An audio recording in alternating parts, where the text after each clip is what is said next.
The Barber Paradox is one of the most unsettling logical traps ever conceived because it seems so simple on the surface, yet unravels into an impossible knot the deeper you think about it.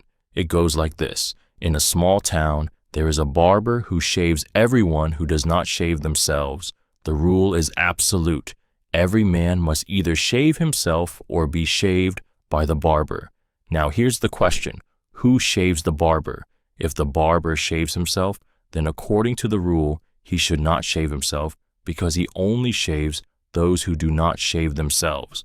But if he does not shave himself, then he must be shaved by the barber, which means he is shaving himself again. Either way, the situation collapses into contradiction.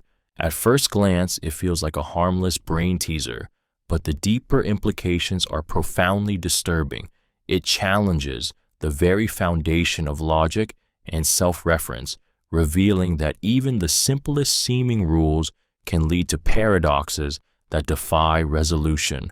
It creates a mental loop with no escape, a scenario where existence itself feels broken, where reality contradicts itself by simply following its own definition.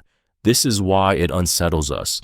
It feels like a trapdoor beneath reason, pulling us into a space where truth dissolves into absurdity. What makes the Barber Paradox so haunting is not just its logical impossibility, but what it suggests about the limits of human understanding. If language and rules can betray us so easily, what other contradictions lie hidden in the way we describe reality? It's not just about a barber in a village. It's about the terrifying fragility of order itself. The Liar Paradox. The Liar Paradox is one of the most chilling puzzles of human thought because it destabilizes the very ground we stand on when we try to tell truth from falsehood. It comes in a deceptively simple form, a sentence that declares, "This statement is false." At first, it feels like a harmless riddle, but the moment you try to evaluate it, the trap closes. If the statement is true, then it must be false, since it claims to be false. But if it is false, then it must be true, because it says exactly that. It loops back on itself endlessly, refusing to allow any final answer, leaving reason itself spiraling in contradiction. What makes the Liar Paradox so unsettling is not only its logical impossibility, but the way it infects our confidence in language. Words are supposed to clarify, to reveal truth, to cut through confusion. Yet here is a sentence so sharp that it cuts into truth itself, leaving it bleeding and uncertain. It's a verbal black hole. Once you let your mind fall into it, there is no escape, only an eternal back and forth between true and false that can never be resolved.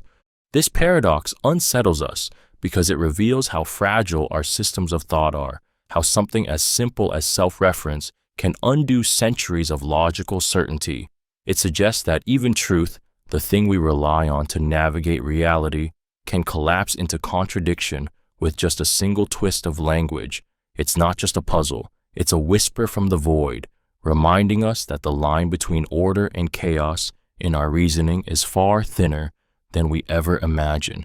The Ship of Theseus. The Ship of Theseus is one of the most haunting paradoxes because it rips open the question of identity and forces us to confront whether anything, object, memory, or even self, can truly remain the same over time. The story is ancient. A ship belonging to the hero Theseus is preserved in a harbor as a monument. Over the years, its wooden planks rot, one by one replaced with fresh timber, until eventually every single part of the ship has been changed. Then comes the agonizing question, is it still the same ship? If not a single original piece remains, has the Ship of Theseus ceased to exist, replaced by something else that only looks like it? Or is continuity enough, meaning the ship's identity is preserved despite its parts being swapped out? The paradox only deepens when another layer is added. What if someone collected the discarded, rotting planks and reassembled them into a ship? Which would be the real Ship of Theseus, the one that has survived through gradual replacement, or the one rebuilt from its original parts? Both answers feel right, and yet both feel wrong. The trap lies in the realization that identity may not be tied to physical substance, but to something more elusive, continuity, memory, or even perception. What makes this paradox so disturbing is that it doesn't just apply to ships or objects, it applies to us. Every cell in the human body is replaced over time. Memories shift, personalities evolve. Are we the same person we were 10 years ago, or just an echo wearing the skin of continuity? The Ship of Theseus forces us to face the terrifying possibility that identity itself is an illusion, fragile, and endlessly replaceable. The Sorites, Heap Paradox. The Sorites Paradox, also called the Heap Paradox, is one of the most quietly disturbing riddles in philosophy because it hides its horror inside something utterly ordinary, a pile of sand. Imagine a heap of sand before you. If you take away one single grain, common sense insists it's still a heap. Remove another, still a heap. But if you repeat this long enough, grain by grain, there must come a point where what sits before you is no longer a heap at all, just a sad scatter of grains. And yet, there is no clear moment when the transformation happens. At what exact grain does the heap stop being a heap? The boundaries dissolve under scrutiny. This paradox unsettles because it does not simply toy with language. It challenges the way we classify the world itself. It shows how fragile our categories are, how something as seemingly solid as heap or bald or even alive can crumble when you try to pin it down. It infects more than piles of sand. It extends into morality, law, and identity. At what exact point does a lie become unforgivable? At what moment does a person cross the threshold from young to old? Where is the line between life and death when cells slowly cease to function? The paradox whispers that maybe those lines don't exist at all, that all the boundaries we rely on to give life structure are nothing but illusions. What makes the Sorites so deeply disturbing is the recognition that reality doesn't come with neat labels or sharp edges. The world is vague, shifting, resistant to definition, and yet we are forced to act as though absolutes exist. It leaves us standing on quicksand, realizing that certainty itself might be nothing more than a comforting lie. Zeno's Achilles and the Tortoise. Zeno's Paradox of Achilles and the Tortoise is one of the oldest assaults on our sense of motion and progress, and it carries with it a chilling implication. What if movement itself is nothing more than an illusion? The scenario is simple. Achilles, the legendary warrior, races against a slow-moving tortoise. Out of fairness, Achilles gives the tortoise a small head start. Now logic suggests that Achilles, infinitely faster, will easily overtake it. But Zeno's reasoning turns that certainty into a nightmare loop. By the time Achilles reaches the tortoise's starting point, the tortoise has crawled a little farther ahead. When Achilles reaches that new point, the tortoise has inched forward again. No matter how many times Achilles closes the gap, the tortoise is always just ahead, and Achilles can never actually overtake it. The race collapses into an infinite regression of smaller and smaller distances that can never be completed. At first, it feels absurd. Of course, Achilles will outrun a tortoise, but the paradox doesn't let go so easily. It exposes a terrifying problem with infinity itself, showing how endless division can freeze motion into something impossible. If space and time can be infinitely divided, then every step forward requires an infinite number of smaller steps. How, then, is movement even possible? Why aren't we trapped in Zeno's nightmare, stuck forever trying to finish a journey that can never be completed? What makes this paradox disturbing is that it undermines the trust we place in reality itself. If pure logic insists Achilles cannot win, but experience tells us he obviously can, then where does truth actually live? In reason or in perception? Zeno's riddle leaves us haunted by the thought that the flow of time and the certainty of motion may only be illusions our fragile minds desperately cling to. Zeno's Dichotomy Paradox. Zeno's Dichotomy Paradox is one of the most disturbing cracks in reality because it whispers that motion itself might be impossible. Imagine trying to walk across a room. Before you can reach the other side, you must first walk halfway. Before you can walk halfway, you must walk a quarter. Before a quarter, an eighth. Before an eighth, a 16th. Each step requires another smaller step before it, and so on into infinity. This means that before you can move at all, you must complete an infinite number of tasks, an infinite sequence of steps that never ends. And if that is true, then how do you ever take even a single step forward? According to Zeno's cold logic, you don't. Motion itself is an illusion. The terror of this paradox lies in how it makes the ordinary suddenly horrifying. Every time you reach for a glass of water, every time you take a breath, every time you move through space, Zeno's argument hovers like a shadow, saying none of it should be possible. We are constantly told the world is built on rational foundations, that mathematics and logic describe its structure. And yet, here is mathematics, here is logic, tearing that very foundation apart and replacing it with an endless, inescapable loop. The Dichotomy Paradox is so unsettling because it doesn't merely attack a strange thought experiment. It attacks our experience of being alive. It raises the possibility that what feels most undeniable, the ability to move and exist in time, is nothing but an illusion conjured by our minds to mask an infinite void of impossibility. Zeno's Arrow Paradox. Zeno's Arrow Paradox is a dagger pointed at the heart of time itself, and it leaves us questioning whether motion is even real or just an illusion we've all agreed to believe. Imagine an arrow soaring through the air at any single instant of time, frozen perfectly, like a photograph. The arrow is motionless. It occupies a space exactly equal to its own length, resting there with no movement whatsoever. But if at every instant the arrow is frozen, motionless, then how can motion ever occur? If time is made up of these frozen instants, stacked one after the other like frames in a film reel, then the arrow never actually moves. It simply exists in one still moment after another, trapped forever in a series of pauses that somehow trick us into believing in flight. This paradox doesn't just target arrows, it attacks our very experience of reality.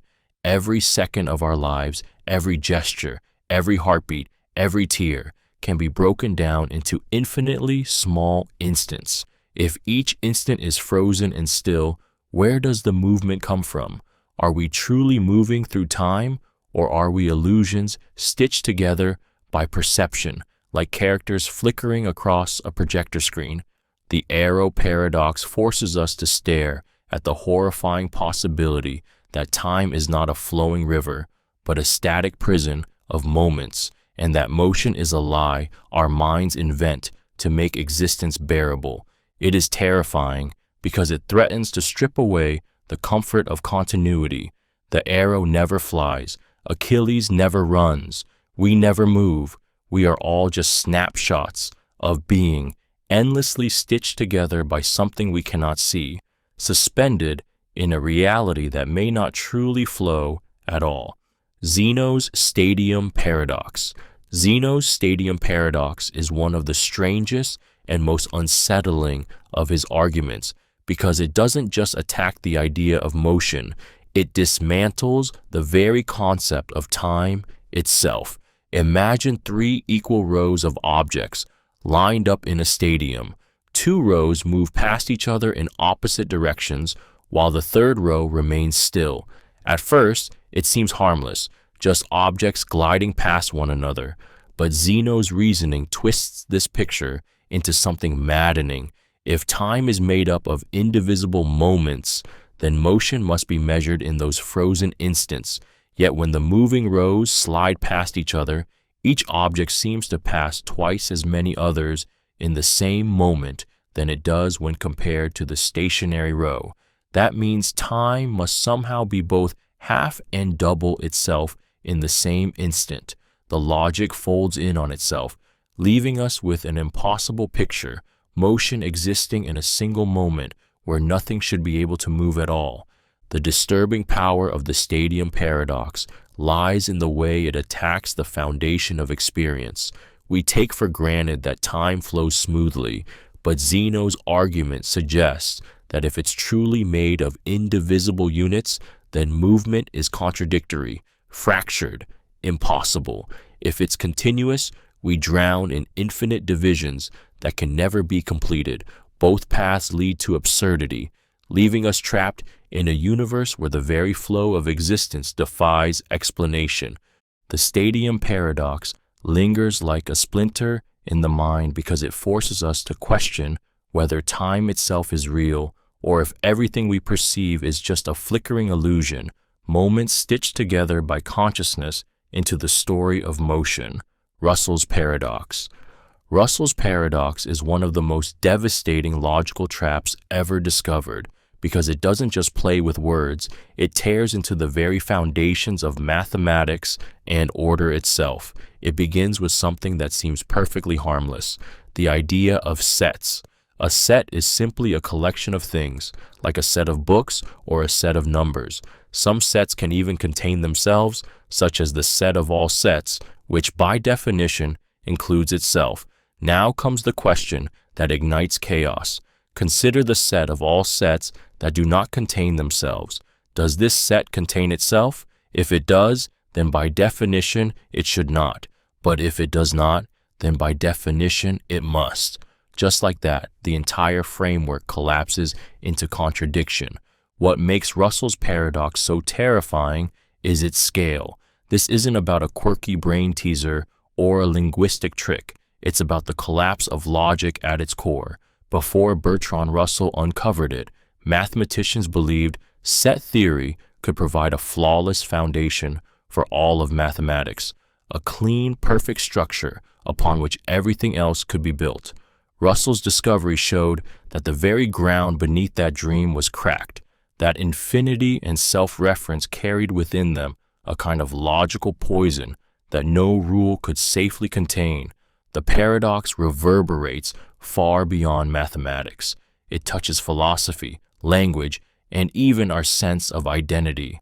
How do we categorize something that refuses to obey the categories we invent?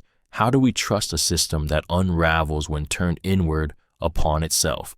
Russell's paradox is a reminder that the very tools we use to impose order on the universe can betray us, leaving us staring into the abyss of contradiction where certainty once lived. Buridan's Bridge.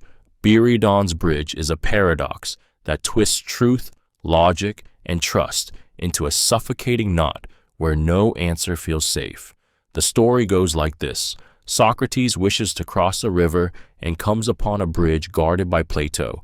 Plato, for reasons of fairness or cruelty, sets a condition. Socrates must tell the truth. If what he says is true, Plato will let him pass. If what he says is false, Plato will throw him into the water. Socrates, ever clever, responds with a statement that burns the rules to the ground. You will throw me into the water. And now the trap springs shut. If Plato throws him into the water, Socrates' statement was true, meaning by the rule he should have been allowed to cross. But if Plato lets him pass, then Socrates' statement was false, and by the rule he should have been thrown into the water. Either choice collapses into contradiction, a self-referential loop that destroys the very foundation of the bargain. The horror of Buridan's Bridge isn't just in its clever logic, it's in what it reveals about human promises, rules, and systems of justice. It shows how even the simplest agreements can unravel into chaos when confronted with self-reference and paradox. It creates a moment where truth becomes poison, where honesty itself detonates the game, leaving no path forward that doesn't betray the rules. What makes this paradox emotionally disturbing is how easily it infects trust. If rules meant to enforce truth can implode so violently, then what about the rules we live by every day? The paradox forces us to stare at the terrifying fragility of promises, where even words meant to protect can collapse into traps of impossible choices. The Omnipotence Paradox. The Omnipotence Paradox is one of the most unsettling thought experiments in philosophy because it strikes at the very idea of limitless power and forces it to devour itself. It usually takes the form of a simple question: can an all-powerful being create a stone so heavy that even they cannot lift it? At first, it sounds like a childish riddle, but as soon as you take it seriously, it shatters the concept of omnipotence into contradiction. If the being can create the stone but cannot lift it, then there is something they cannot do. If they cannot create the stone in the first place, then there is also something they cannot do. Either way, the very idea of being all-powerful collapses into impossibility. What makes this paradox terrifying is that it reveals the fragility of absolutes. Power without limits sounds divine, infinite, untouchable, yet here it implodes under the weight of a single self-referential question.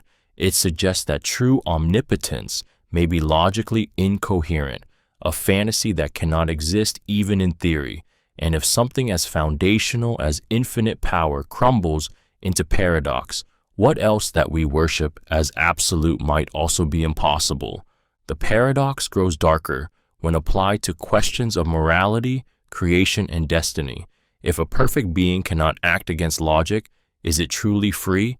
If limits exist even for the infinite, what does that say about our place in the universe?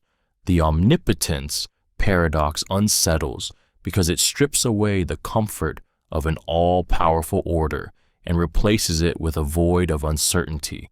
It whispers that even gods may be bound, not by chains, but by the merciless grip of contradiction itself. The Paradox of the Unexpected Hanging. The paradox of the unexpected hanging is one of the most unsettling thought experiments ever devised because it warps logic into a weapon and traps the mind in a cage with no exit.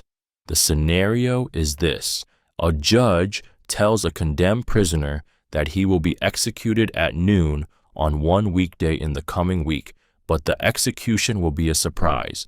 The prisoner will not know the day until the executioner comes for him. At first, the prisoner begins to reason his way out of the horror. He tells himself it cannot happen on Friday, because if he survives until Thursday at noon, then Friday would be the only day left, and the execution would not be a surprise. But if Friday is impossible, then Thursday becomes impossible too, because if he survives until Wednesday at noon, then Thursday is the only possible day. One by one, he eliminates all the days. Convinced of his airtight logic, he relaxes, believing he has outwitted death. And then, in the middle of the week, the hangman arrives, shattering him with the shock he thought he had destroyed with reason. What makes this paradox so disturbing is the way it mocks human certainty. It exposes how logic, which we trust to shield us from fear, can twist back and betray us. The prisoner's reasoning feels flawless, yet it collapses in the face of reality. The paradox haunts us because it is not just about execution, it's about life itself. We live believing we can anticipate, prepare, and control what's coming, but the unexpected hanging whispers that the most certain truth of all, that the end is coming, will still arrive as a surprise, no matter how much we think we've reasoned it away. The Lottery Paradox. The Lottery Paradox is one of those unsettling riddles that crawls under your skin because it confronts the terrifying fragility of what we call rational belief. Imagine a massive lottery with millions of tickets. For any single ticket, it is perfectly rational to believe it will lose. The odds are so astronomically small that treating it as a loser is entirely reasonable. Yet, we also know that one ticket must win. If you believe every ticket will lose, then you're holding a perfectly logical set of beliefs that, taken together, guarantees a contradiction. Reason itself traps you in an impossible cage. What makes the lottery paradox disturbing is not just its clever twist, but the way it erodes our confidence in probability and truth. Every belief, taken on its own, feels airtight, but when combined, the whole structure collapses into absurdity. It suggests that being rational doesn't always protect us from error, that the very act of believing what seems reasonable can lead us to a worldview that is fundamentally broken. The paradox exposes a flaw not in chance, but in the way our minds grasp at certainty in the face of uncertainty. This is why the lottery paradox haunts philosophers and logicians alike. It isn't just about gambling, it's about life itself. Every day we make countless assumptions based on probability, treating unlikely outcomes as impossible. Yet the paradox reminds us that somewhere one of those impossible events will happen, shattering the safety we built from rational expectations. It whispers that certainty is a lie we tell ourselves, and that beneath the surface of reason, contradiction waits like a hidden blade. The paradox of the ravens, Hempel's Paradox. The paradox of the ravens is one of the most unsettling assaults on logic because it warps the very way we think about evidence and truth. It begins with a statement that feels simple: all ravens are black. To confirm this, we might observe black ravens and take each sighting as supporting evidence. But here is where the paradox twists reality, because logically, the claim all ravens are black is equivalent to everything that is not black is not a raven. If that's true, then seeing a green apple, a red shoe, or even a blue car should also serve as evidence that all ravens are black, because each of those things is not black and is also not a raven. This revelation creates a dizzying unease. How could staring at a green apple possibly tell us anything meaningful about the color of ravens? Yet according to logic, it must. Suddenly, the boundaries of evidence shatter, and the very process of reasoning we depend on to navigate the world begins to feel slippery and treacherous. It shakes the core of science itself, which depends on observation and induction, by suggesting that the evidence for a claim could be hiding everywhere, in every corner of reality, in every object that has nothing to do with ravens at all. What makes Hempel's paradox so disturbing is not just the logical strangeness, but the way it leaves us feeling betrayed by reason. It whispers that proof might not be as solid as we imagine, that the world could be cluttered with evidence we don't recognize, and that certainty may be nothing more than a fragile illusion stitched together by a logic we barely understand. The two envelopes paradox. The two envelopes paradox is a trap that turns greed, logic, and probability into a maddening spiral, leaving you unsure if choice itself can ever be rational. The setup is simple. You are presented with two envelopes. One contains a sum of money and the other contains exactly twice that amount. You choose one envelope, but before opening it, you're offered the chance to switch. Your mind races. Suppose your envelope holds X dollars, then the other must hold either 2X dollars or X divided by $2. Averaging those possibilities, the expected value of switching seems higher than staying, meaning you should always switch. But if that's true, then it must also be true no matter how many times you switch, which plunges you into a loop of endless doubt, forever reaching for the other envelope, never finding rest. What makes this paradox so disturbing is not just the mathematics, but how it gnaws at the very foundation of decision-making. Rational thought is supposed to guide us, to protect us from traps of uncertainty. Yet here, rationality itself becomes the trap, leading you in circles until trust in reason begins to fracture. The envelopes are mirrors facing one another, reflecting infinite second-guessing, a loop with no exit. It's terrifying because it doesn't stay confined to envelopes and numbers. It echoes through life itself. Should you change jobs, end a relationship, take a risk? Every choice feels like standing with two envelopes in your hands, haunted by the suspicion that the better option is always the one you didn't take. The paradox feeds on regret, weaponizing logic against itself, leaving you paralyzed between possibility and fear. The Monty Hall Problem. The Monty Hall Problem is one of the most disturbing paradoxes because it doesn't just challenge probability, it humiliates intuition, showing us how easily our minds betray us when faced with uncertainty. The setup is simple. You are on a game show, standing before three closed doors. Behind one door is a car, the prize you desperately want, while the other two conceal goats. You choose a door, say, door 1.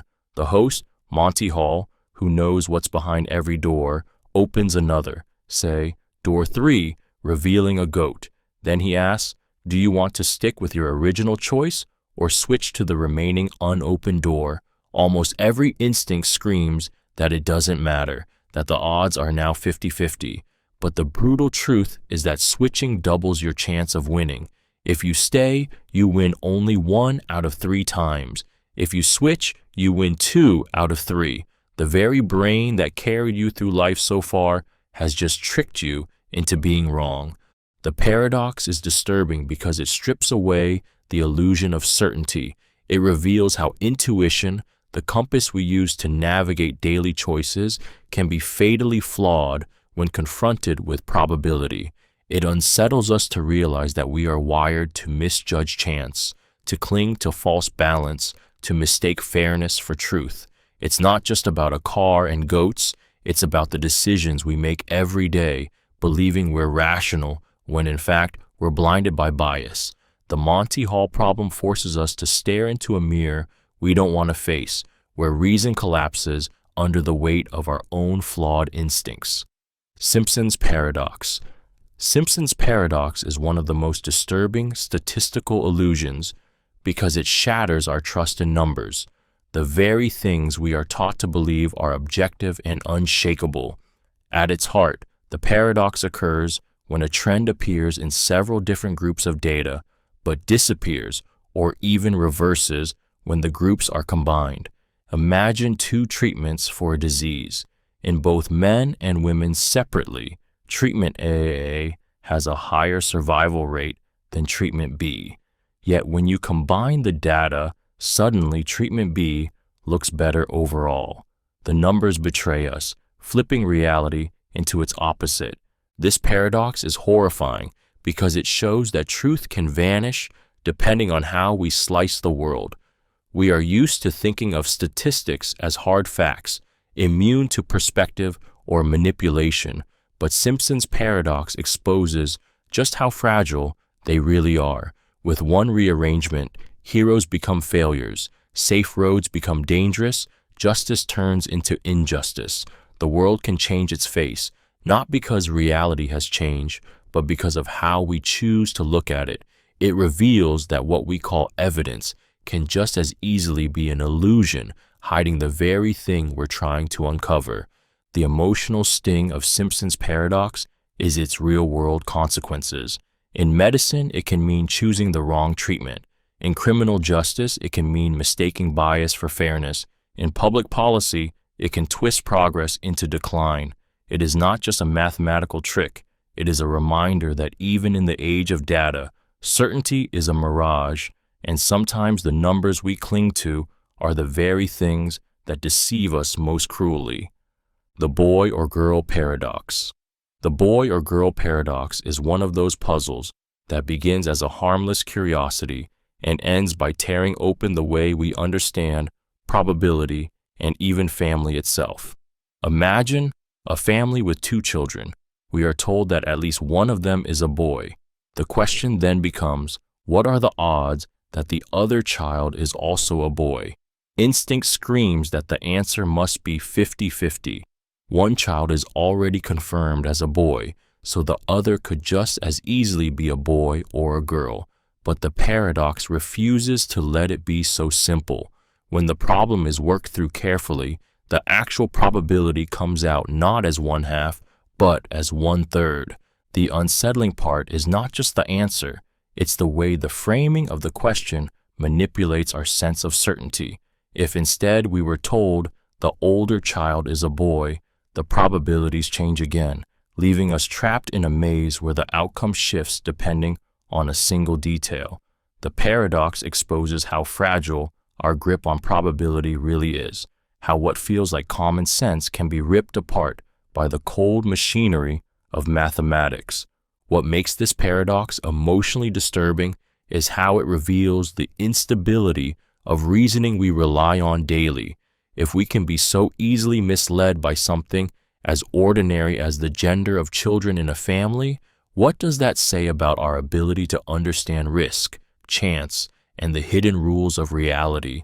It leaves us haunted by the possibility that the world is not intuitive at all, that beneath its surface lurks a logic that laughs at our instincts, and that even simple truths are stranger and more alien than we can bear. The Sleeping Beauty Paradox. The Sleeping Beauty Paradox is a psychological and probabilistic nightmare that forces you to question not only the nature of chance, but the reliability of your own perspective. The setup is deceptively simple. Sleeping Beauty is put to sleep on Sunday. A fair coin is tossed. If it lands heads, she will be awakened once on Monday, and then the experiment ends. If it lands tails, she will be awakened on Monday and again on Tuesday. But each time her memory of the awakening is erased. When she wakes up, she has no idea which day it is or how many times she's been awakened. Now the question burns. When she opens her eyes, what is the probability that the coin landed heads? Some argue it is 1/2 because the coin itself is fair. Others insist it must be 1/3 since there are 2 possible awakenings under tails and only 1 under heads. Both answers feel unshakably right, yet they cannot both be true. This is where the paradox cuts deep. It reveals how probability, the very system we trust to make sense of uncertainty, can fracture when viewed through the lens of self-reference and memory. The true horror lies in what it implies about consciousness. If you cannot even trust your own perspective to ground you in reality, then how much of what you believe about the world is simply an illusion of limited awareness? The Sleeping Beauty Paradox is more than a coin toss. It's the realization that your sense of certainty may collapse the moment your viewpoint shifts, that truth itself may change depending on how and when you happen to wake. The Paradox of the Court. The Paradox of the Court, also called Protagoras versus Euthyphro, is one of those ancient riddles that digs its claws into justice and reason, leaving us gasping at how fragile fairness can be. The story goes that Protagoras, a famous teacher of rhetoric, agreed to train a young man named Euthyphro under a peculiar deal. Euthyphro would only pay for his lessons after he won his first case in court. But when Euthyphro finished his training, he avoided practicing law and refused to enter any trials, claiming he owed nothing since he hadn't yet won a case. Frustrated, Protagoras sued him, and that's when the nightmare loop was born. Protagoras argued, "If I win this case, the court will order you to pay me.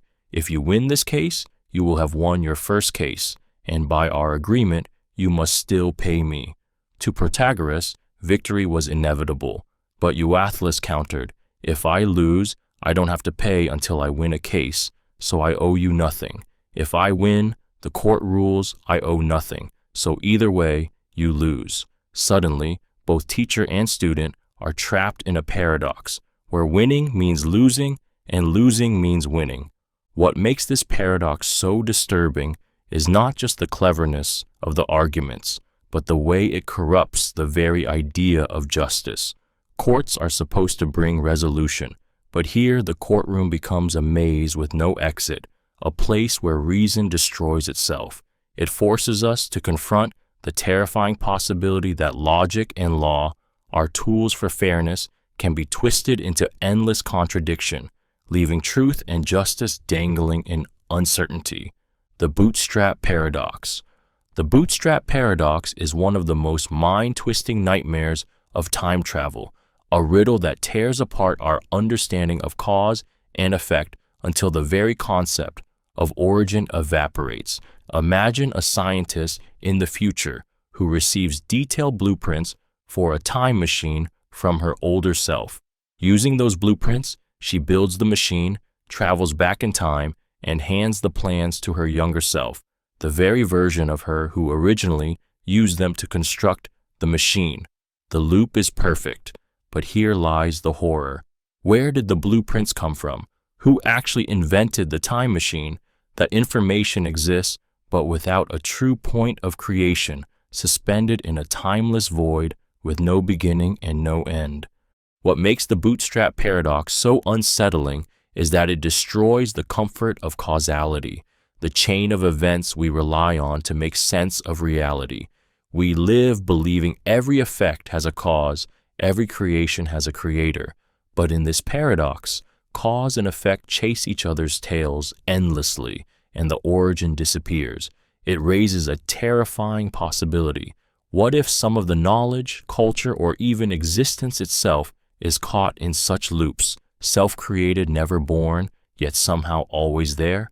The paradox grips us emotionally because it suggests a universe where logic itself collapses. We crave beginnings. We want to know where things start. Who lit the first spark? What carved the first path? The Bootstrap Paradox denies us that comfort.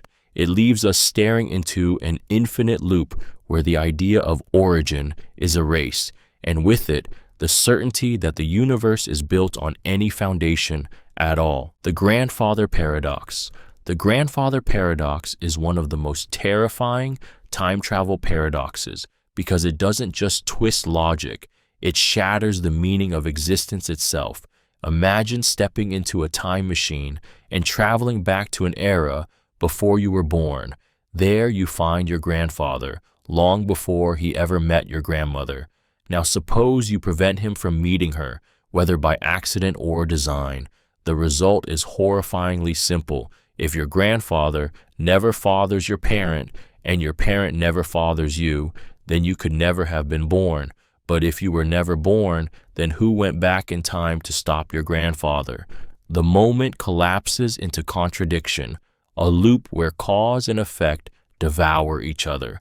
The emotional weight of this paradox is overwhelming because it touches something deeply personal, our own existence. It forces us to imagine ourselves as fragile echoes, capable of unraveling at the smallest alteration in history. It reveals the terrifying possibility that time itself is not a steady river, but a cruel maze where every step risks obliterating the very self that took it.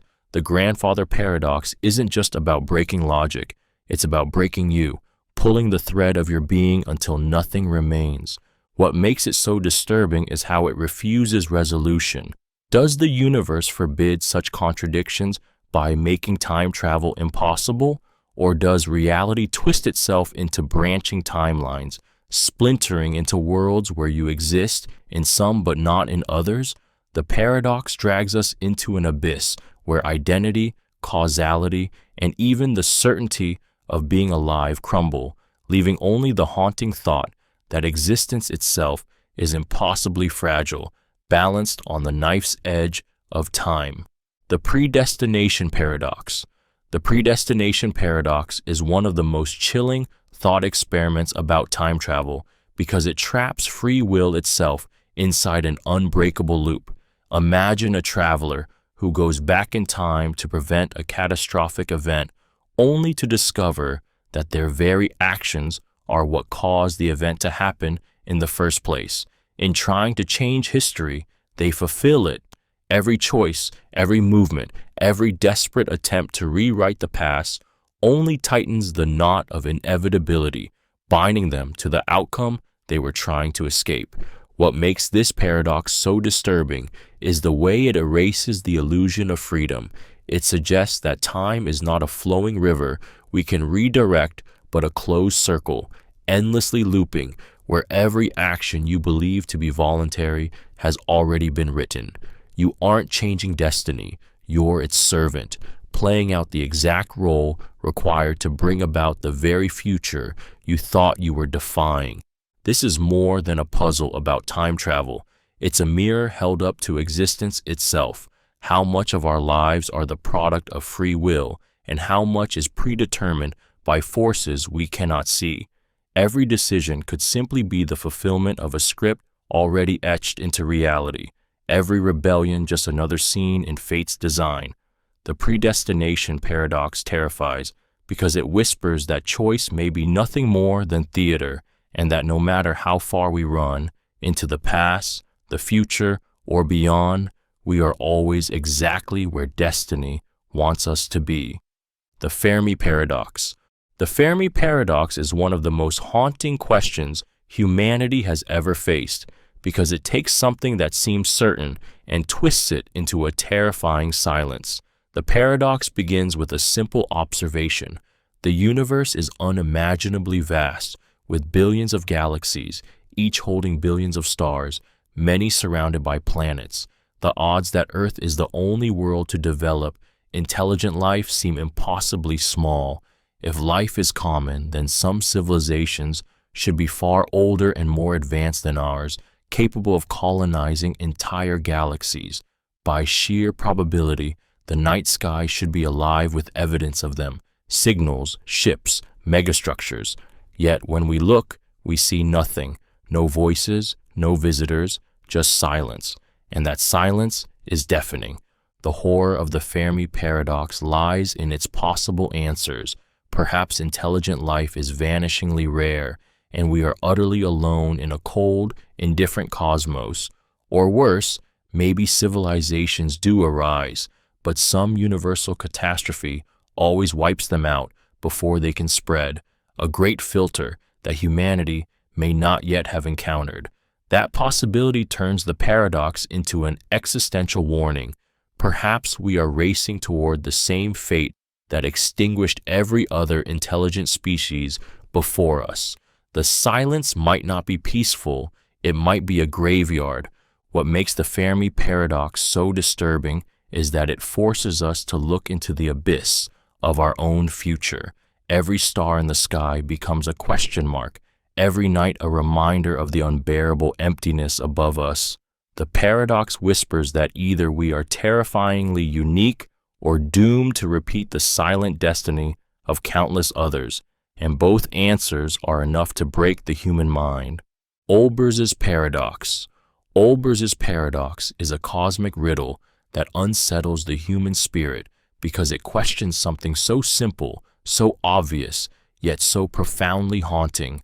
Why is the night sky dark? If the universe is infinite and filled with countless stars, then no matter where you look, your line of sight should eventually land on the surface of a star.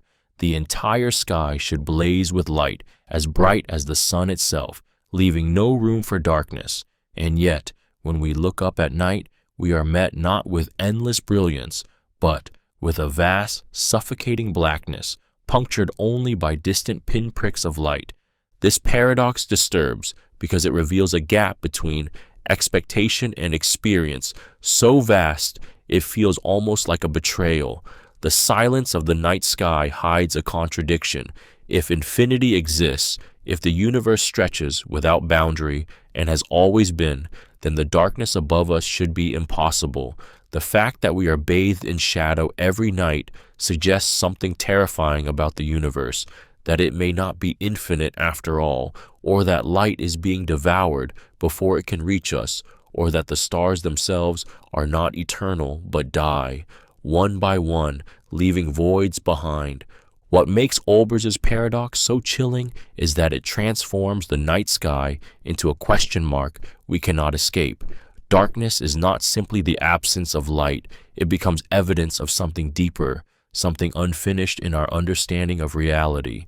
Every star we see is a reminder of the countless others swallowed by distance, time, or death. The night is not peaceful, it is a cosmic riddle that whispers of endings, of finitude, and of the terrifying fragility of everything we believe to be infinite.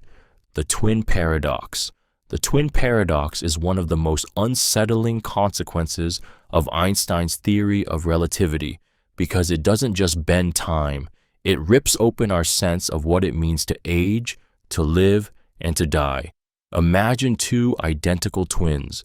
One remains on Earth while the other boards a spaceship and travels near the speed of light. To the twin on the ship, time passes normally.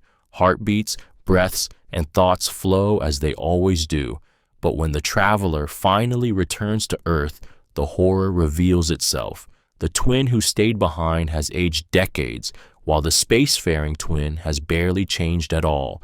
One has lived a long life of memories and losses, while the other feels as though only a handful of years have slipped by.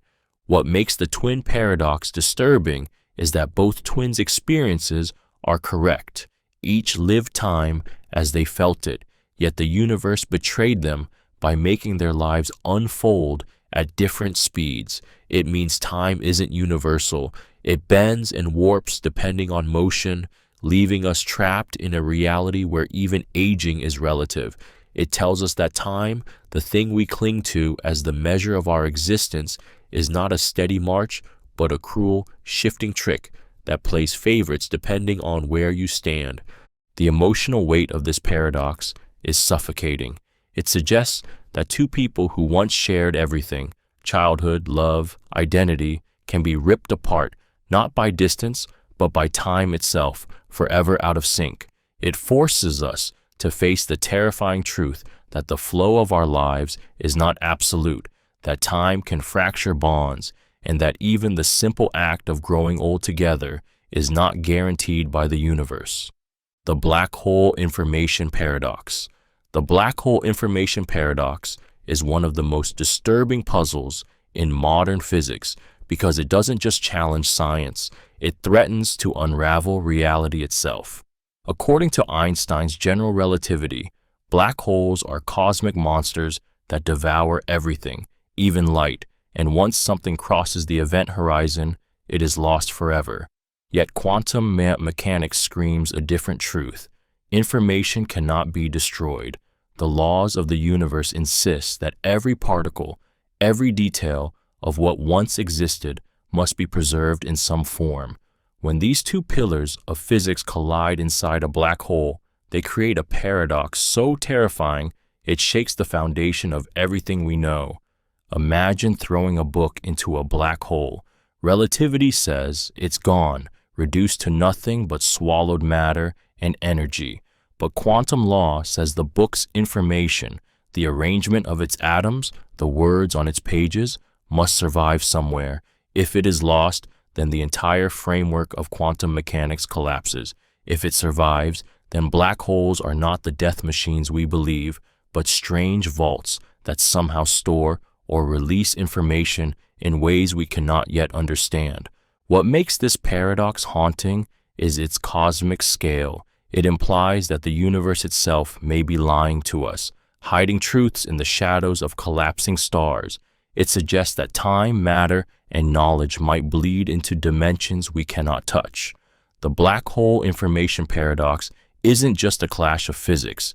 It is a question about whether reality itself is coherent or whether the very fabric of existence can tear apart under its own contradictions. The paradox of tolerance.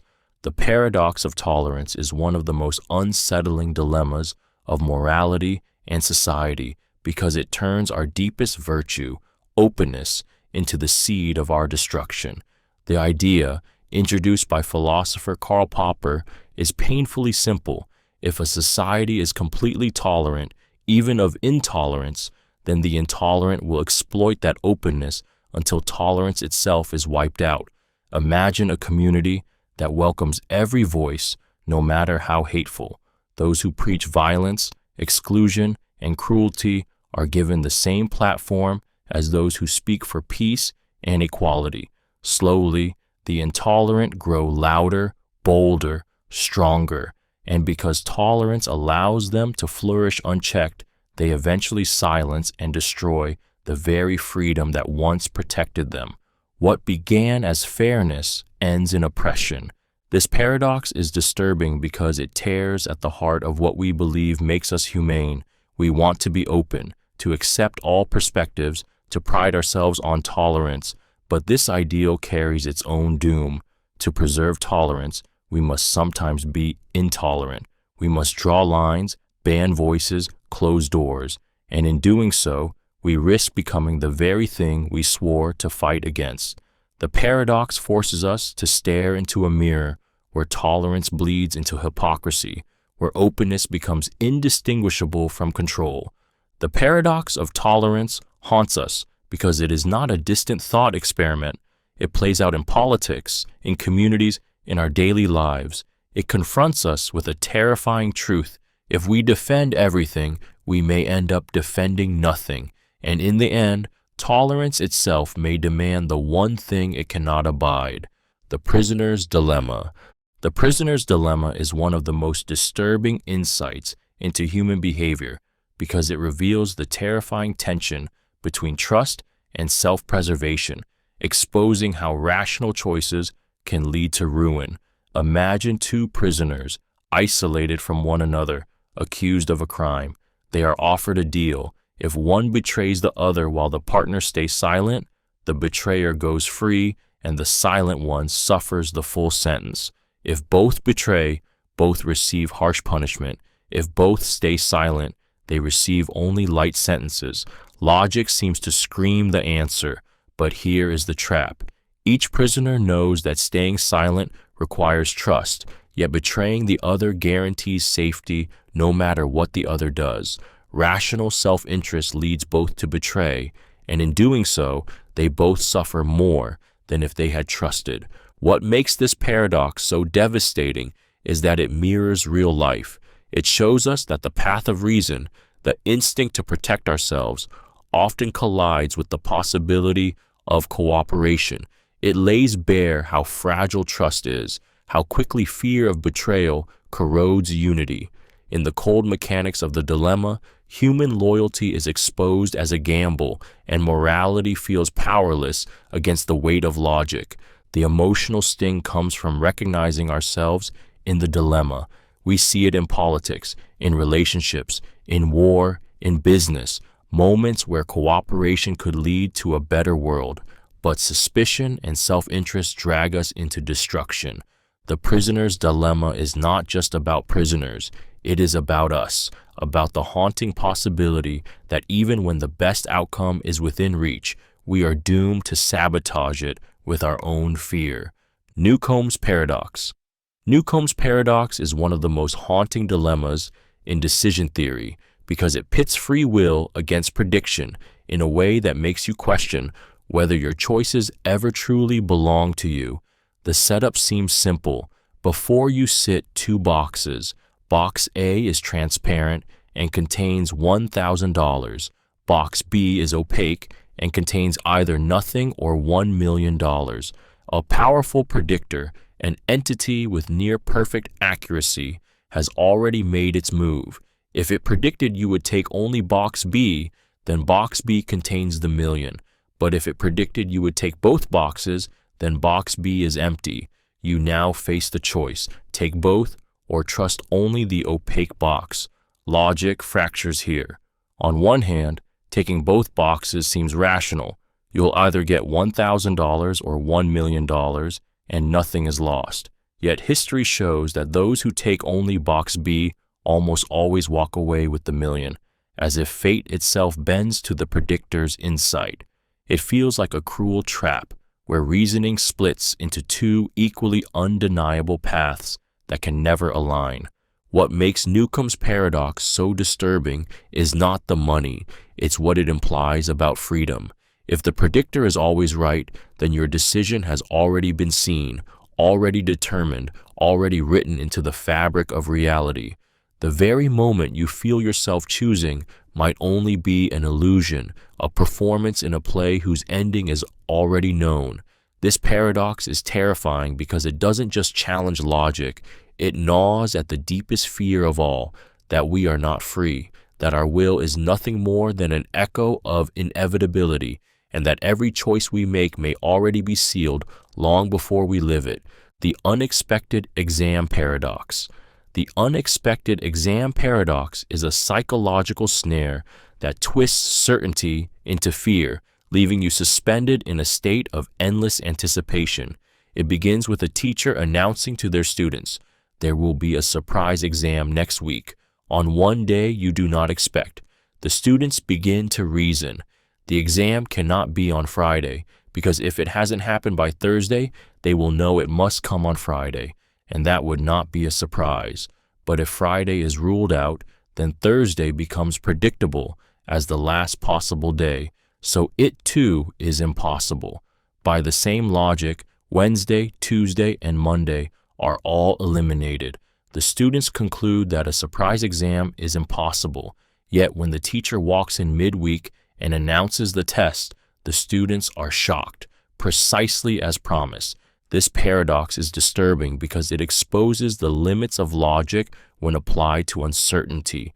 The students' reasoning feels airtight, yet reality still ambushes them. It reveals that prediction itself can backfire, that in trying to outthink the future, we can make ourselves more vulnerable to being blindsided by it. The horror lies in the realization that certainty is often an illusion, and that life is filled with moments that defy even our most careful planning. The unexpected exam. Paradox unsettles because it echoes the way life delivers its own surprises, death, betrayal, disaster, things we know must come, yet never see arriving until they are upon us. It reminds us that no matter how much we calculate, analyze, or prepare, the future always reserves the right to break through our logic and strike us when we least expect it. The Teletransportation Paradox. The Teletransportation Paradox is one of the most chilling puzzles of identity because it strikes at the fragile thread that convinces us we are who we think we are. Imagine stepping into a teleporter, a machine designed to disassemble every atom of your body, transmit the information to another location, and reassemble you there, molecule by molecule, perfectly identical. On the surface, it feels miraculous. You step into the machine in New York and emerge seconds later in Tokyo, unchanged. But the horror lies beneath. Did you actually travel, or did the machine kill you and replace you with a flawless copy who only believes it is you? The memories, the personality, the smile, they are all there. But what about the consciousness that was extinguished in the process? Are you still alive, or have you been murdered by technology that disguises death as travel? The paradox deepens if the machine malfunctions and produces two versions of you. Both insist they are the real one. Both carry the same past, the same thoughts, the same feelings. Which one has the true claim to your identity? Or is the horrifying truth that neither does, because the original has already been obliterated? It leaves us trapped in a nightmare where selfhood is nothing more than a fragile illusion, endlessly replicable and disposable.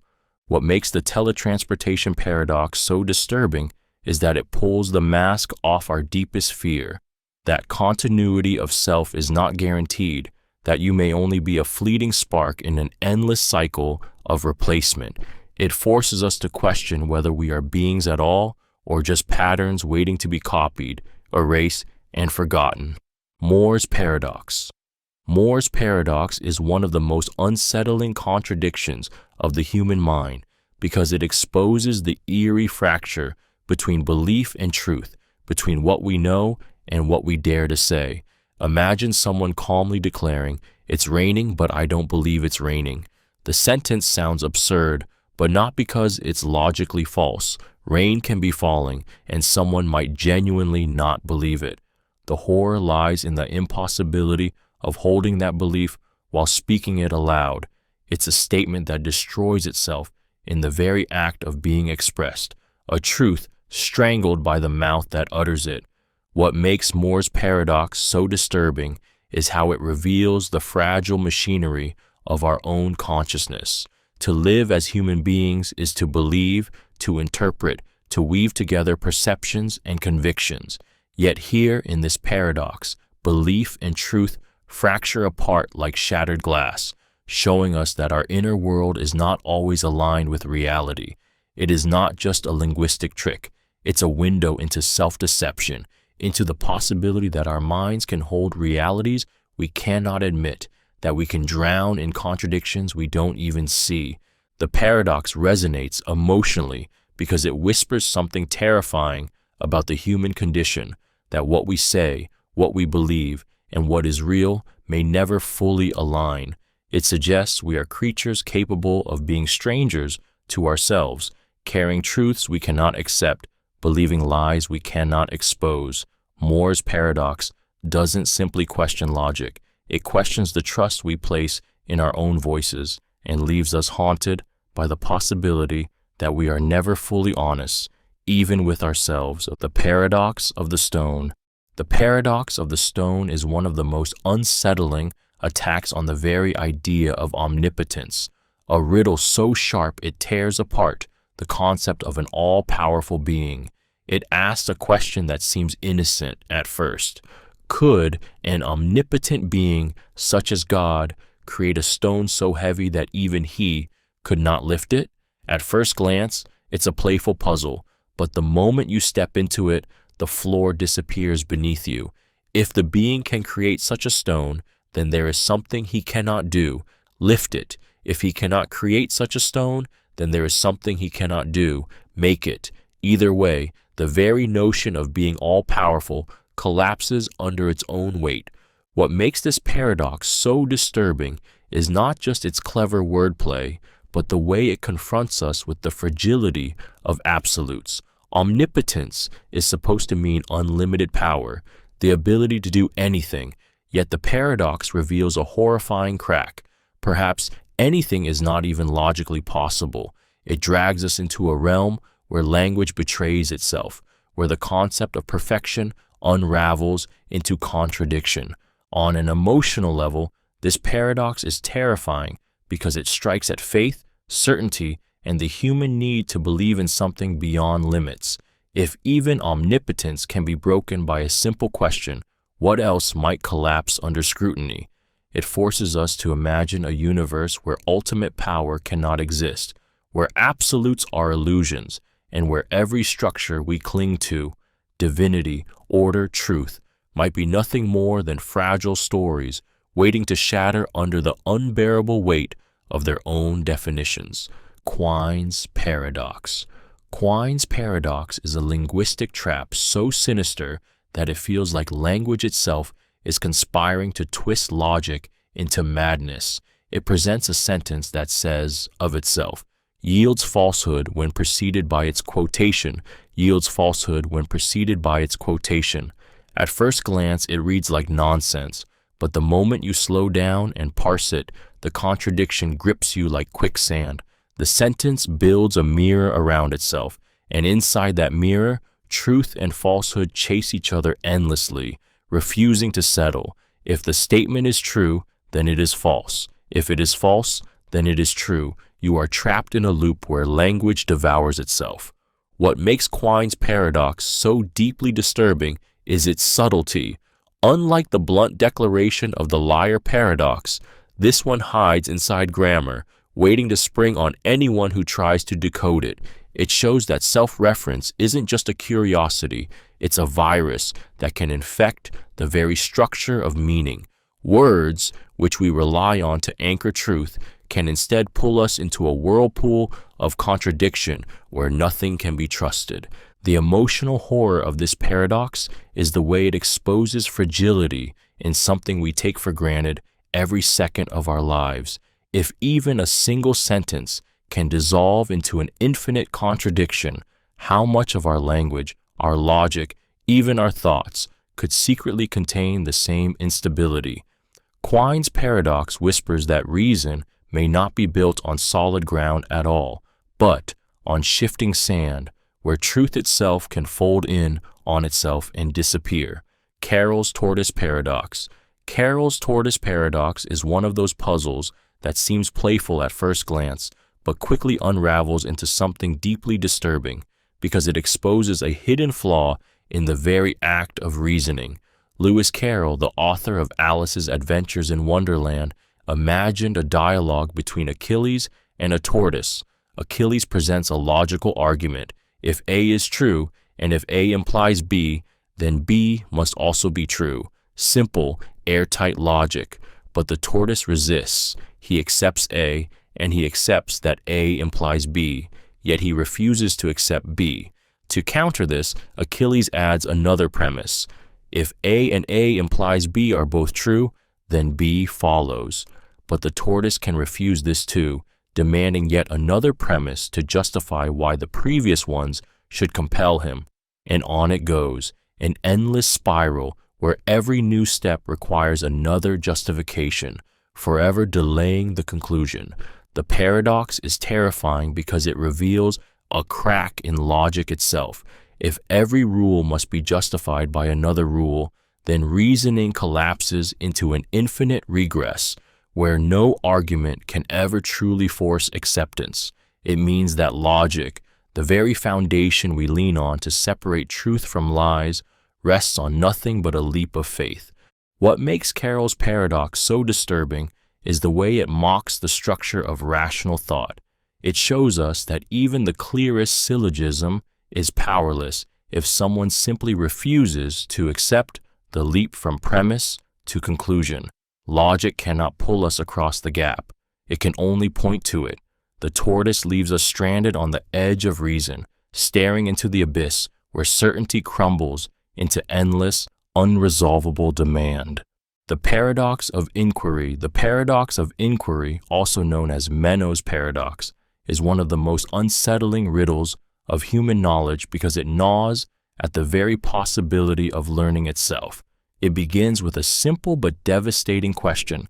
How can you search for knowledge of something if you don't already know what it is? If you know what you are looking for, then the search is unnecessary. You already possess it. But if you don't know, then how will you ever recognize it when you find it?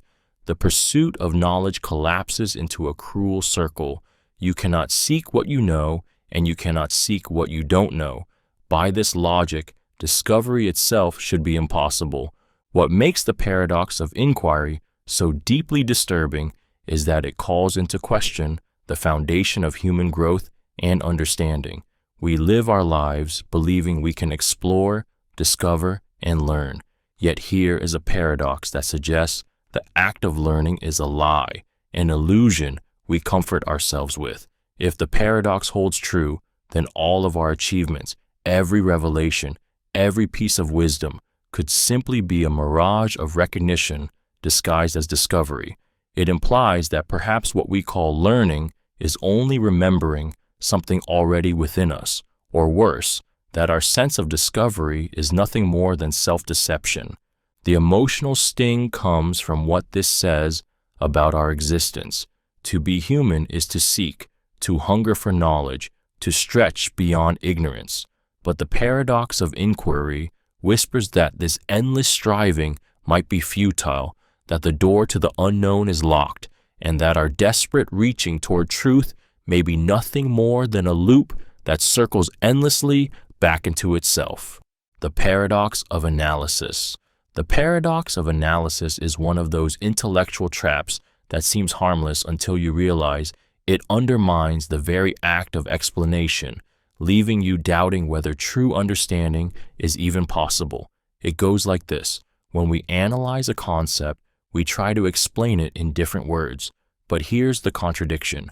If the analysis is correct, then it says the same thing as the original concept, which makes it trivial and uninformative. Yet, if it says something different, then it is wrong, because it no longer captures the meaning of the original. In other words, analysis is doomed to be either useless or false, with no middle ground.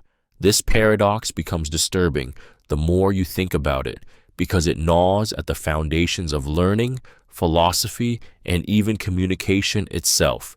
If every attempt to clarify simply restates what was already known, then progress collapses into a mirror reflecting itself endlessly. And if every attempt to reframe changes the meaning, then our words are always failing, always distorting, never truly touching the essence of what we mean. It suggests that the very act of trying to understand might be broken at its core. The emotional weight comes from the way it exposes how fragile knowledge really is. It makes you wonder if we ever truly understand anything, or if we are just circling endlessly around meanings we can never fully capture. It leaves us with the terrifying suspicion that clarity is an illusion, that every definition is a trap, and that truth itself may always be slipping just out of reach, no matter how desperately we chase it. The Gettier Problem. The Gettier Problem is a paradox that shatters the very foundation of knowledge, leaving you wondering whether we can ever truly know anything at all. For centuries, philosophers define knowledge as justified true belief. If you believe something, have good reasons to believe it, and it turns out to be true, then surely you have knowledge. It felt airtight until Edmund Gettier tore it apart in just a few short pages in 1963. His thought experiments are deceptively simple. Imagine you look at a clock showing 2 o'clock. You believe it is 2 o'clock. You are justified because clocks usually tell the correct time, and by chance, it is 2 o'clock. But what you don't know is that the clock is broken, stuck at that time, and only coincidentally matches reality in that moment. Your belief is true, it is justified, and yet it feels wrong to call it knowledge, because the truth arose out of luck, not certainty. The Gettier Problem is disturbing because it suggests that knowledge itself may be an illusion, that every belief we hold could be no more than a fragile coincidence propped up by chance. If even justified true belief collapses under scrutiny, then what grounds do we have for trusting anything we claim to know? It cuts deep into our sense of stability. Every fact, every conviction, every comforting certainty could be another Gettier case waiting to unravel. The horror of this paradox is not in some broken clock. It's in the possibility that our minds are forever trapped in a world where truth can align with belief by accident, and certainty may never exist at all. The Epimenides Paradox. The Epimenides Paradox is one of the earliest and most unsettling self-referential puzzles because it attacks truth with its own blade. It originates from the 6th century BCE philosopher Epimenides, a Cretan who declared, "All Cretans are liars." At first, it sounds like a simple insult or sweeping generalization, but the moment you take it seriously, the ground begins to crumble. If Epimenides, a Cretan himself, is telling the truth, then he must also be lying, because he is one of the Cretans he condemns. But if he is lying, then not all Cretans are liars, which means his statement is false, and yet that would make it true.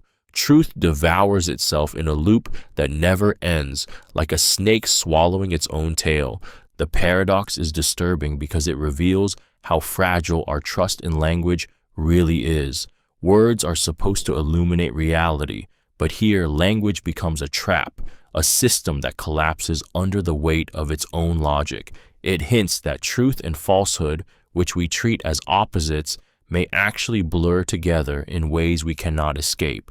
What makes the Epimenides Paradox so haunting is its reflection of human nature. We all lie, sometimes even about our own honesty, weaving truths and falsehoods together until they become indistinguishable. The paradox forces us to confront the terrifying possibility that truth itself may not be a solid foundation, but a shifting, unstable game of perspective. If even a single statement can unravel reality this way, how much of what we call truth is nothing more than a fragile illusion waiting to collapse? The Crocodile Paradox. The Crocodile Paradox is one of the most unsettling logical traps because it dresses itself as a simple game yet unfolds into a nightmare of contradiction. The story begins with a crocodile who steals a child from its parent. The reptile, cold and calculating, makes a cruel offer. The child will be returned only if the parent correctly predicts what the crocodile will do next. If the parent says, "You will not return my child," the paradox ignites. For if the crocodile intends to keep the child, then the prediction is correct, and by the rule, the child must be returned. But if the crocodile intends to return the child, then the prediction is false, and by the rule, the crocodile cannot return the child. Whichever way you twist it, the situation collapses into contradiction, and the parent is trapped in an endless loop of despair. What makes this paradox so disturbing is not just its logical impossibility, but its emotional cruelty.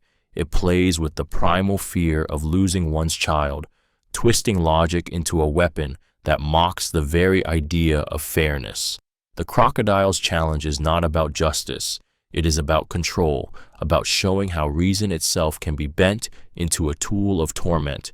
It forces us to confront how language and rules, which we trust to bring clarity, can instead become prisons when wielded with malice.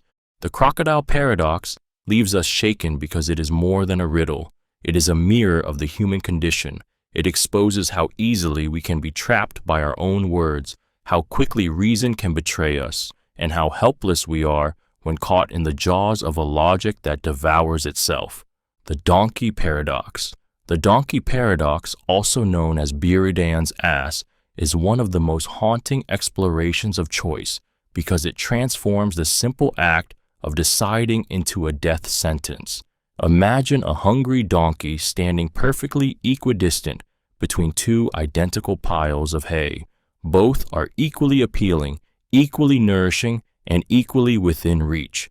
There is no reason to favor one over the other, and yet, because there is no rational basis for choosing, the donkey remains paralyzed, unable to decide. In the cruelest twist, the donkey eventually starves to death, surrounded by abundance, undone not by scarcity, but by the unbearable weight of perfect equality. This paradox unsettles us because it forces us to confront the fragility of free will and the hidden terror in choice.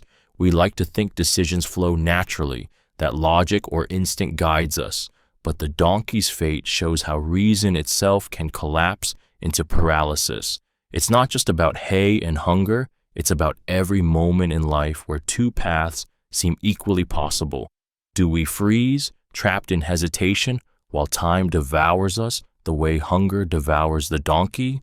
The emotional sting comes from recognizing ourselves in the donkey. We have all stood at the crossroads, between careers, between lovers, between futures, feeling the crushing weight of indecision.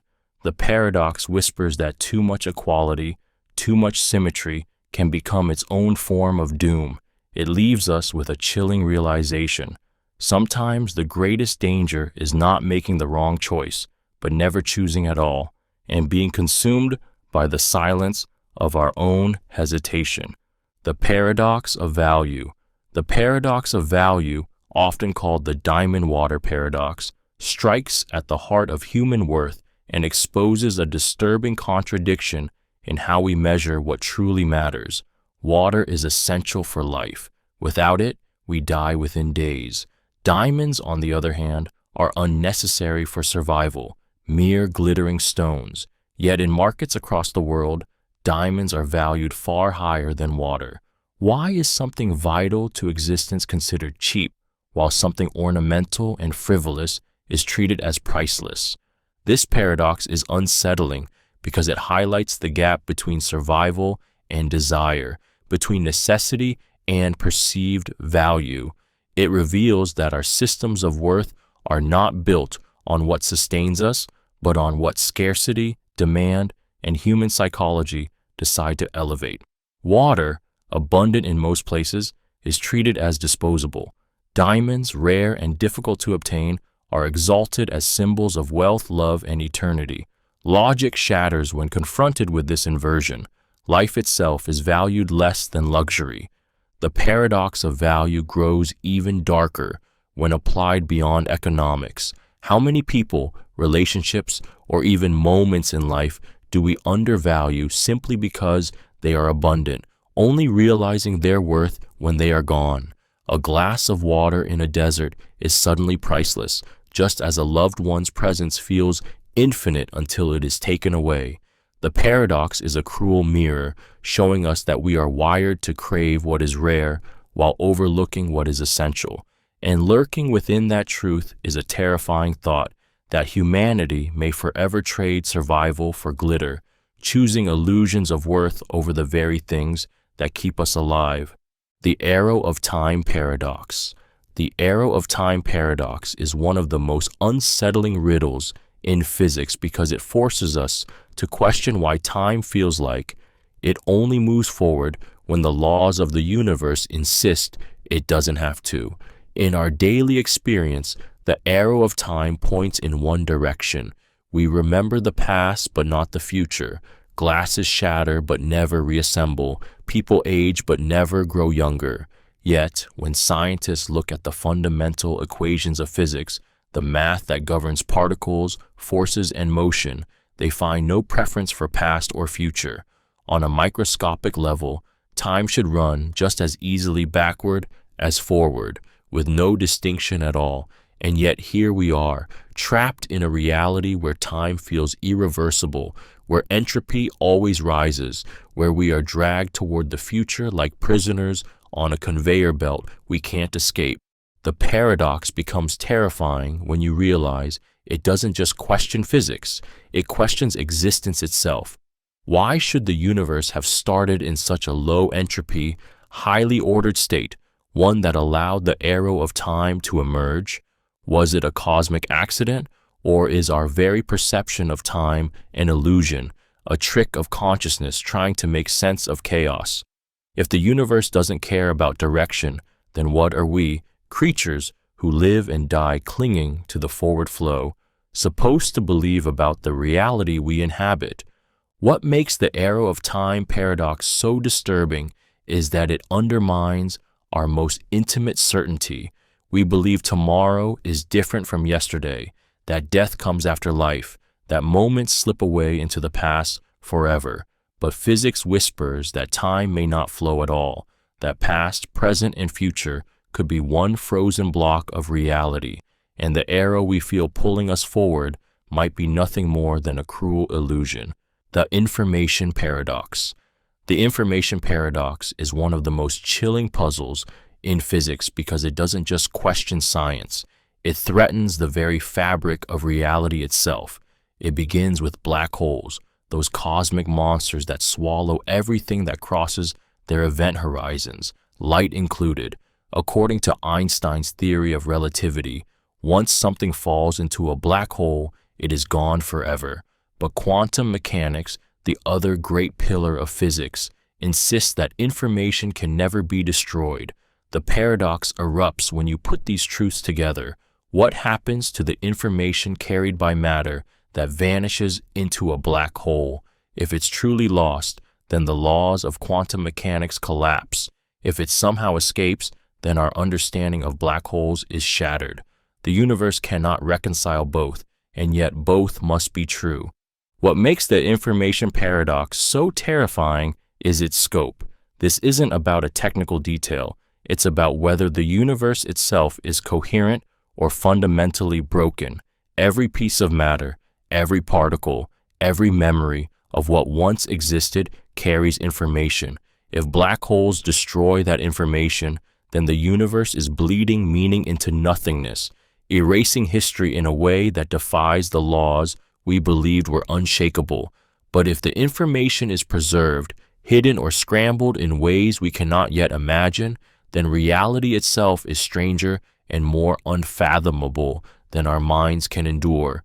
The paradox gnaws at us because it suggests that reality may not be trustworthy, that the rules holding the cosmos together might tear themselves apart under extreme conditions. It whispers that even the universe may carry secrets so devastating they unravel not only what we know, but the possibility of knowing itself. The paradox of choice. The paradox of choice is one of the most unsettling realities of modern life because it reveals that the very freedom we worship may be the thing that destroys us from within. On the surface, more options should mean more happiness, more clothes to buy, more careers to pursue, more people to love. Freedom seems to blossom when we stand before endless aisles of possibilities, but the truth is far darker. The more choices we face, the more anxious, uncertain, and paralyzed we become. Every decision carries with it the crushing weight of opportunity cost. Every path we take is haunted by the infinite others we abandon. This paradox cuts deeply because it shows how freedom can twist into a prison. Instead of joy, abundance brings suffocation. Instead of empowerment, we feel regret. If we choose something and it disappoints us, we torment ourselves with the thought that another option might have been better. If we choose well, we are haunted by what else could have been. The burden of responsibility grows heavier with every new option, and satisfaction slips through our fingers like smoke. What makes this paradox emotionally disturbing is how it mirrors the modern condition. Surrounded by infinite choices in relationships, careers, lifestyles, we are more restless, more insecure, more fragile than ever. We drown in a sea of options, yet starve for certainty. The paradox of choice whispers a cruel truth. Sometimes freedom doesn't set us free at all. Sometimes the endless horizon of possibility becomes the very thing that chains us, leaving us desperate for a clarity that never comes. The Barbershop Paradox. The Barbershop Paradox, introduced by logician C.I. Lewis, is one of those puzzles that looks innocent at first glance but quickly unravels into a mental snare that questions the very reliability of reasoning. Imagine three men, A, B, and C, sitting in a barbershop. We know that at least one of them must step outside. Now A reasons, if B goes out, then C must stay. If C goes out, then B must stay. Therefore, either way, at least one will stay inside. That means I don't need to leave. B and C reason in the same way, concluding they also don't need to leave. Yet if all three stay, the original rule that at least one must leave has been violated. What makes this paradox disturbing is how easily logic, the tool we depend on for clarity, can fold in on itself and lead us straight into contradiction. Each man's reasoning feels sound, airtight even, and yet collectively it produces an impossible situation. The paradox reveals how local truths, when combined, can create global falsehoods, a horrifying realization when you think about the structures we build on logic, from laws to science to morality. It gnaws at something deeper, the terrifying fragility of reasoning itself. If our most trusted tool can betray us in something as small as a barbershop thought experiment, what happens when the stakes are the structure of reality or the survival of humanity? The Barbershop Paradox whispers that even the sharpest logic can trap us, and that certainty might be nothing more than a dangerous illusion we cling to inside a universe that plays by rules we don't fully understand. Galileo's Paradox. Galileo's Paradox is one of those puzzles that begins with simple numbers but spirals into a chilling confrontation with infinity itself. Galileo observed something unsettling when comparing two sets of numbers, the natural numbers 1, 2, 3, 4, and their perfect squares 1, 4, 9, 16, 4, 9, 16. At first glance, it seems obvious there must be fewer squares than natural numbers. After all, most numbers are not perfect squares. Yet Galileo noticed that you can pair every natural number with exactly one square, 1 with 1, 2 with 4, 3 with 9, 4 with 16, and so on, endlessly. This means the set of all squares and the set of all natural numbers are the same size. Infinity contains infinity, whole and complete, even though one set is buried inside the other. The paradox is disturbing because it collapses our intuition. In the finite world, a subset is always smaller than the whole. There are fewer apples than fruits, fewer fingers than hands. But in the infinite, those rules disintegrate. The part can equal the whole. The contained can be as vast as the container. Suddenly, infinity is not just large, it's monstrous, a concept that mocks the very logic we use to make sense of size, comparison, and order. What makes Galileo's paradox so haunting is not the numbers themselves, but what they reveal about reality. If infinity behaves in ways that defy our reason, then how much of the universe, endless, expanding, unknowable, also slips beyond our grasp? It whispers that the human mind, built to count, measure, and compare, is hopelessly unequipped for the abyss of the infinite, where the rules of sense itself unravel into something terrifyingly alien. The Infinite Hotel. The Infinite Hotel, also called Hilbert's Hotel, is one of the most unsettling thought experiments in mathematics because it takes the idea of infinity, already vast and incomprehensible, and twists it into something that feels absurd, impossible, and yet undeniably true. Imagine a hotel with an infinite number of rooms, all completely occupied. Common sense says there is no space left, but here's the paradox. The hotel can still make room for more guests. If one new visitor arrives, the manager simply moves the guest in room 1 to room 2, room 2 to room 3, and so on, stretching endlessly down the corridor of infinity. Suddenly, room 1 is free. Even if an infinite number of new guests arrive, the manager can shuffle everyone to even-numbered rooms, opening up all the odd numbers for the newcomers. A hotel already full somehow always has space for more. The paradox disturbs us because it reveals just how alien infinity truly is. It defies every intuition we cling to about space, limits, and numbers. Infinity is not just a really big number. It behaves like a different reality altogether. One where full doesn't mean full, and where adding more never actually makes something larger. The Infinite Hotel turns the infinite into something vivid, almost physical, and in doing so, it exposes the cracks in our ability to comprehend the universe. What makes this so haunting is that it isn't just a mathematical trick. It points toward the unsettling possibility that the universe itself may function with infinities we cannot grasp, where our rules of logic break apart. The Infinite Hotel is not just a strange story. It is a glimpse into the terrifying strangeness of infinity itself.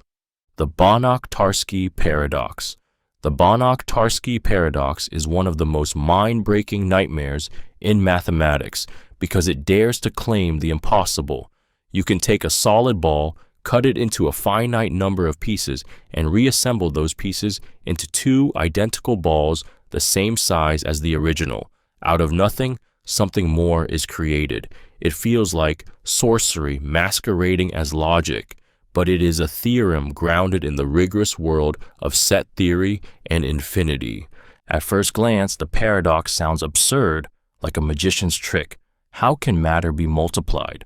How can something come from nothing? Yet the mathematics insists it's true, because the pieces in this construction are not ordinary pieces. They are infinitely fractured, dust-like sets that defy our physical intuition. They cannot exist in the tangible universe as we know it, but within the realm of pure mathematics, they live and they make the impossible possible. What makes this paradox so disturbing is not just the strange result, it's what it says about reality itself. If mathematics, the very language we trust to describe the universe, allows such monstrosities, then what does that mean for the world we inhabit?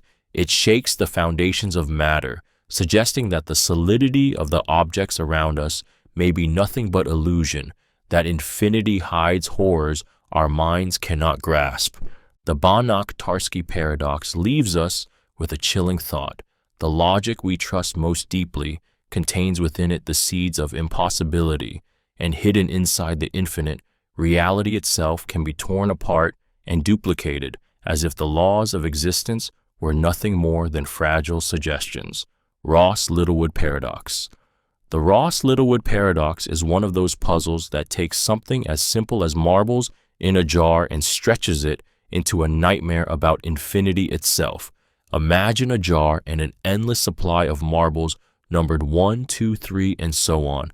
At the first step, you put marbles 1 through 10 into the jar, then remove marble 1. At the next step, you put marbles 11 through 20 into the jar, then remove marble 11 too. At the next step, you add 21 through 30, then remove marble 3. Each time you add 10 and remove 1.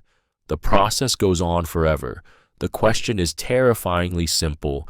After infinite steps, how many marbles are in the jar? Your instinct screams that the jar should be overflowing, since you add 10 and remove only 1 each time. But the paradox cuts that hope to shreds. For every marble you put in, there comes a step where it is eventually removed. Marble 1 disappears first, then 2, then 3, and so on. By the time infinity finishes its cruel work, every marble is gone. The jar into which you have endlessly poured abundance ends up completely empty. What makes this paradox so disturbing is not just the outcome, but the way it mutilates our sense of cause and effect. It reveals how infinity doesn't play by the rules of common sense. The Ross-Littlewood paradox whispers that eternity can take infinite fullness and reduce it to nothing, that endless effort can end in total emptiness. It's a mirror of our deepest fears, that even if we give everything forever, in the end, there may be absolutely nothing left. Thomson's lamp. Thomson's lamp is one of the most disturbing paradoxes of infinity because it turns a simple household object into a doorway to madness. Imagine a lamp that is switched on and off in a bizarre sequence. In 1 minute, you flip it off. After 30 seconds, you flip it on. After 15 seconds, you flip it off again. After 7.5 seconds, on again.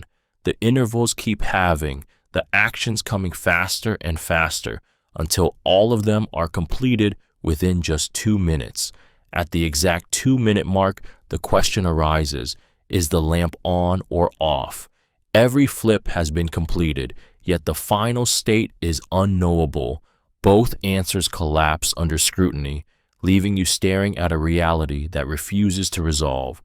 The horror of Thomson's lamp lies in its exposure of infinity's corrosive power. It shows that when we try to compress infinite steps into finite time, reason unravels. The lamp should have a definite state, on or off, yet infinity devours the answer, leaving us with contradiction instead of clarity. It's not just about a lamp, it's about the terrifying fragility of cause and effect when infinity is allowed to intrude on the finite world. What makes this paradox so haunting is how it infects our perception of time itself.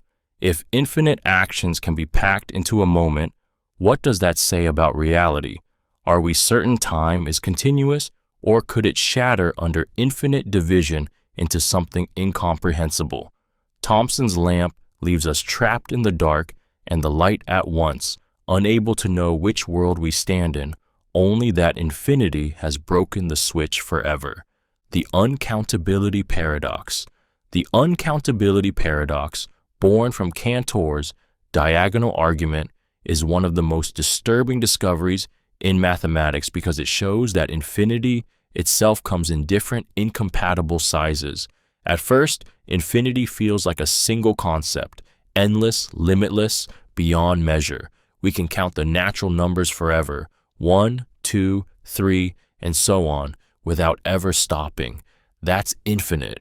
But Cantor shattered this simplicity by showing there are infinities so large they cannot even be listed. For example, try to imagine writing down every possible decimal between 0 and 1. It feels like we should be able to, given enough time. Yet Cantor proved, with terrifying elegance, that no matter how many you list, there will always be numbers left out. This infinity is uncountable, bigger than the infinity of counting numbers, so vast it cannot be contained by any sequence, no matter how infinite that sequence is. What makes the Uncountability Paradox so unsettling is that it forces us to admit that our minds cannot fully grasp the universe of numbers we created. Infinity is not one endless ocean. It is a hierarchy of endless oceans, each dwarfing the one below it. And worse, it means our familiar way of measuring, comparing, and ordering reality breaks down when confronted with the infinite. The emotional sting lies in what this says about our place in the cosmos. If even infinity fractures into layers we can't comprehend, what chance do we have of understanding the true scope of existence? The Uncountability Paradox whispers that the universe may be structured in dimensions of vastness that will forever remain beyond the reach of human thought. The Gabriel's Horn Paradox.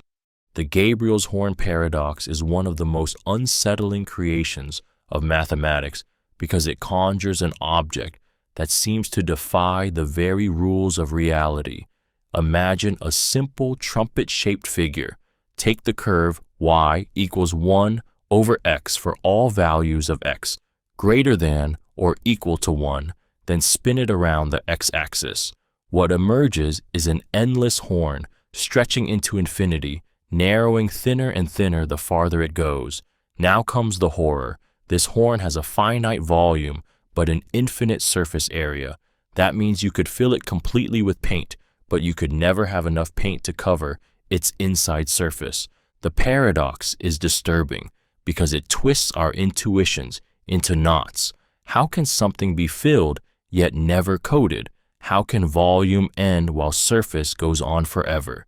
It leaves us staring into a nightmare where infinity and finiteness collide, revealing a world that refuses to obey the categories we cling to. Emotionally, the Gabriel's Horn Paradox unsettles us because it feels like a betrayal by the universe's supposed order. We expect the world to make sense, for physical intuition to guide us safely, but here mathematics shows us an object that is both complete and incomplete, both finite and infinite.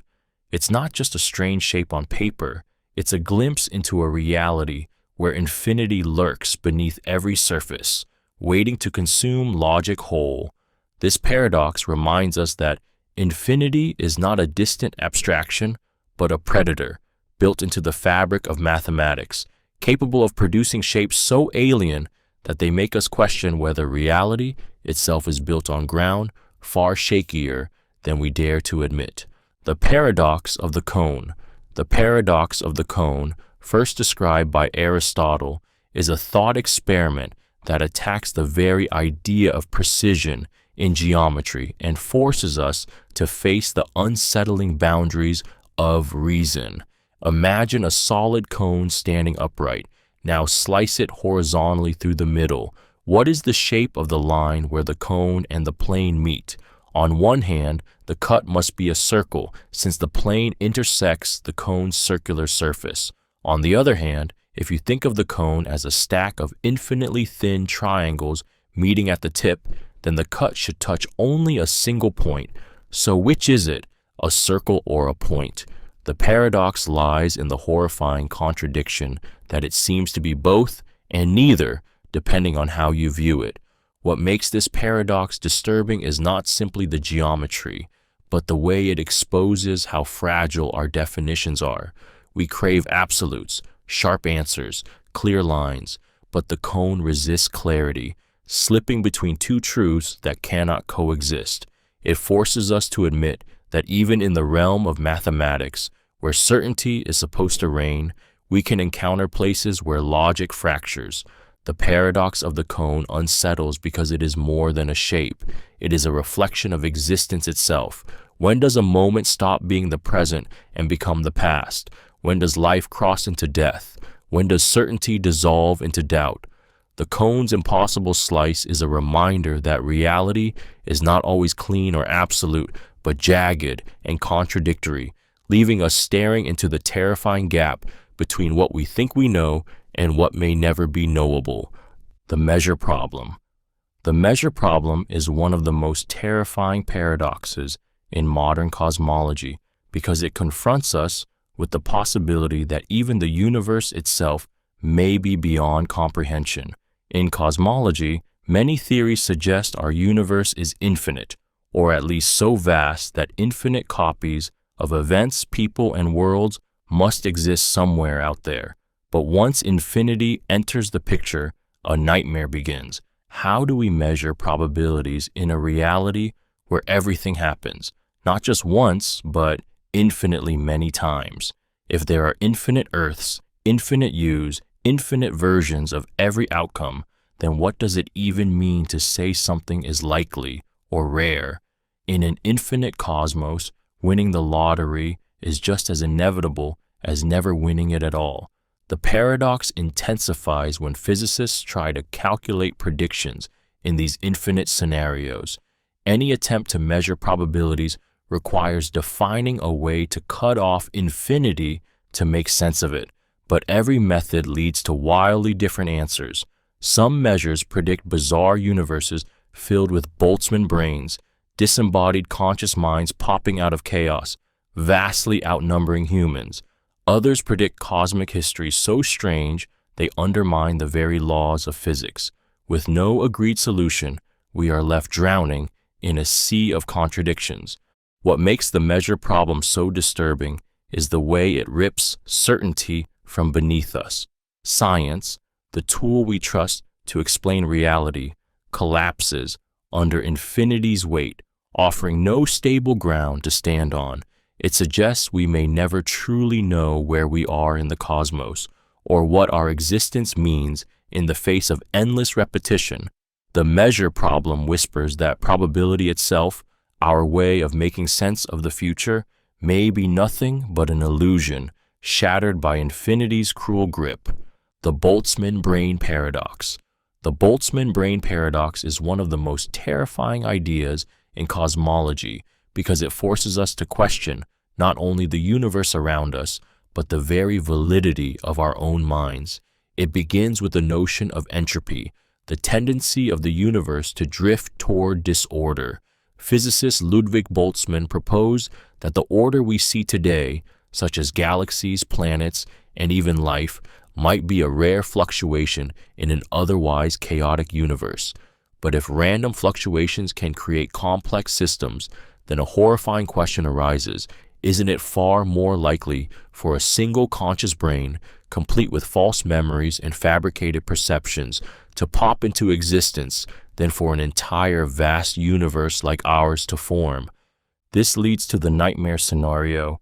What if you are not a person in a stable universe at all, but a Boltzmann brain, an isolated consciousness that blinked into existence by chance, experiencing illusions of a world that never truly existed? Every memory you hold, every person you love, every moment you treasure could be nothing more than a cruel hallucination born in the void, destined to vanish as quickly as it appeared. The paradox is disturbing because it undermines the deepest foundation of human experience, trust in reality. It whispers that reason itself is not safe, that the ground you stand on could be a mirage, that the universe you believe in might be nothing but a fleeting dream in an infinite sea of chaos.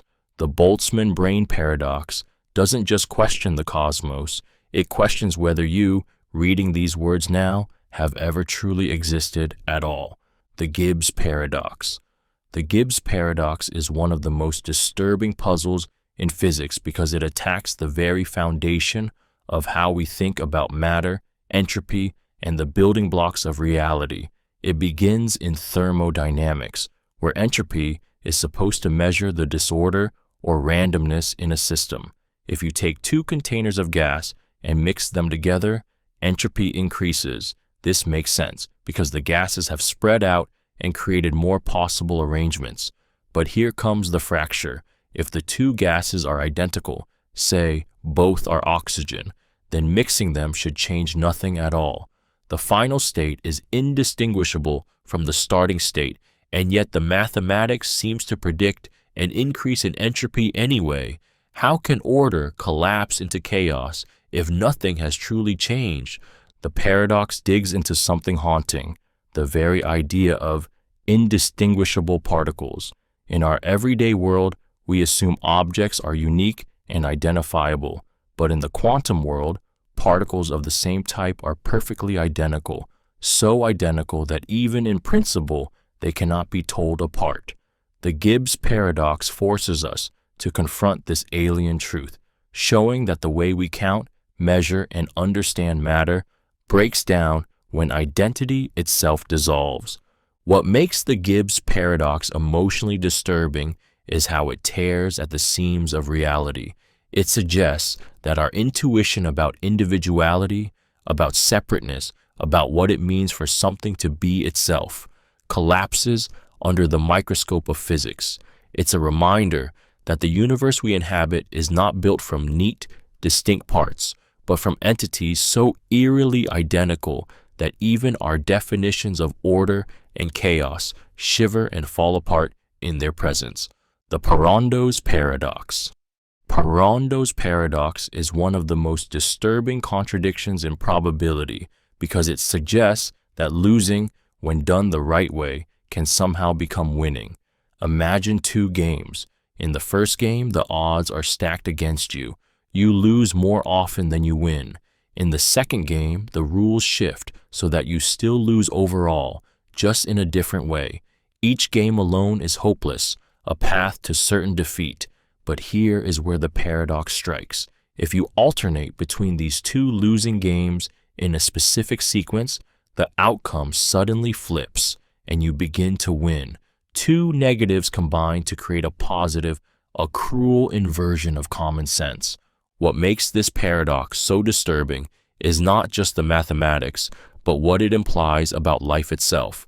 We are taught that losing, failure, and disadvantage drag us downward, that stacking misfortune on misfortune only digs the pit deeper. Yet Paradox Paradox whispers that under the right conditions, failure itself can be the engine of success, that losing is not only survivable, but sometimes necessary. This inversion unsettles because it feels unnatural, even unfair, as though the universe hides rules that mock our understanding of chance and consequence. The paradox forces us to question how many of our choices, beliefs, or struggles might be part of patterns we cannot see.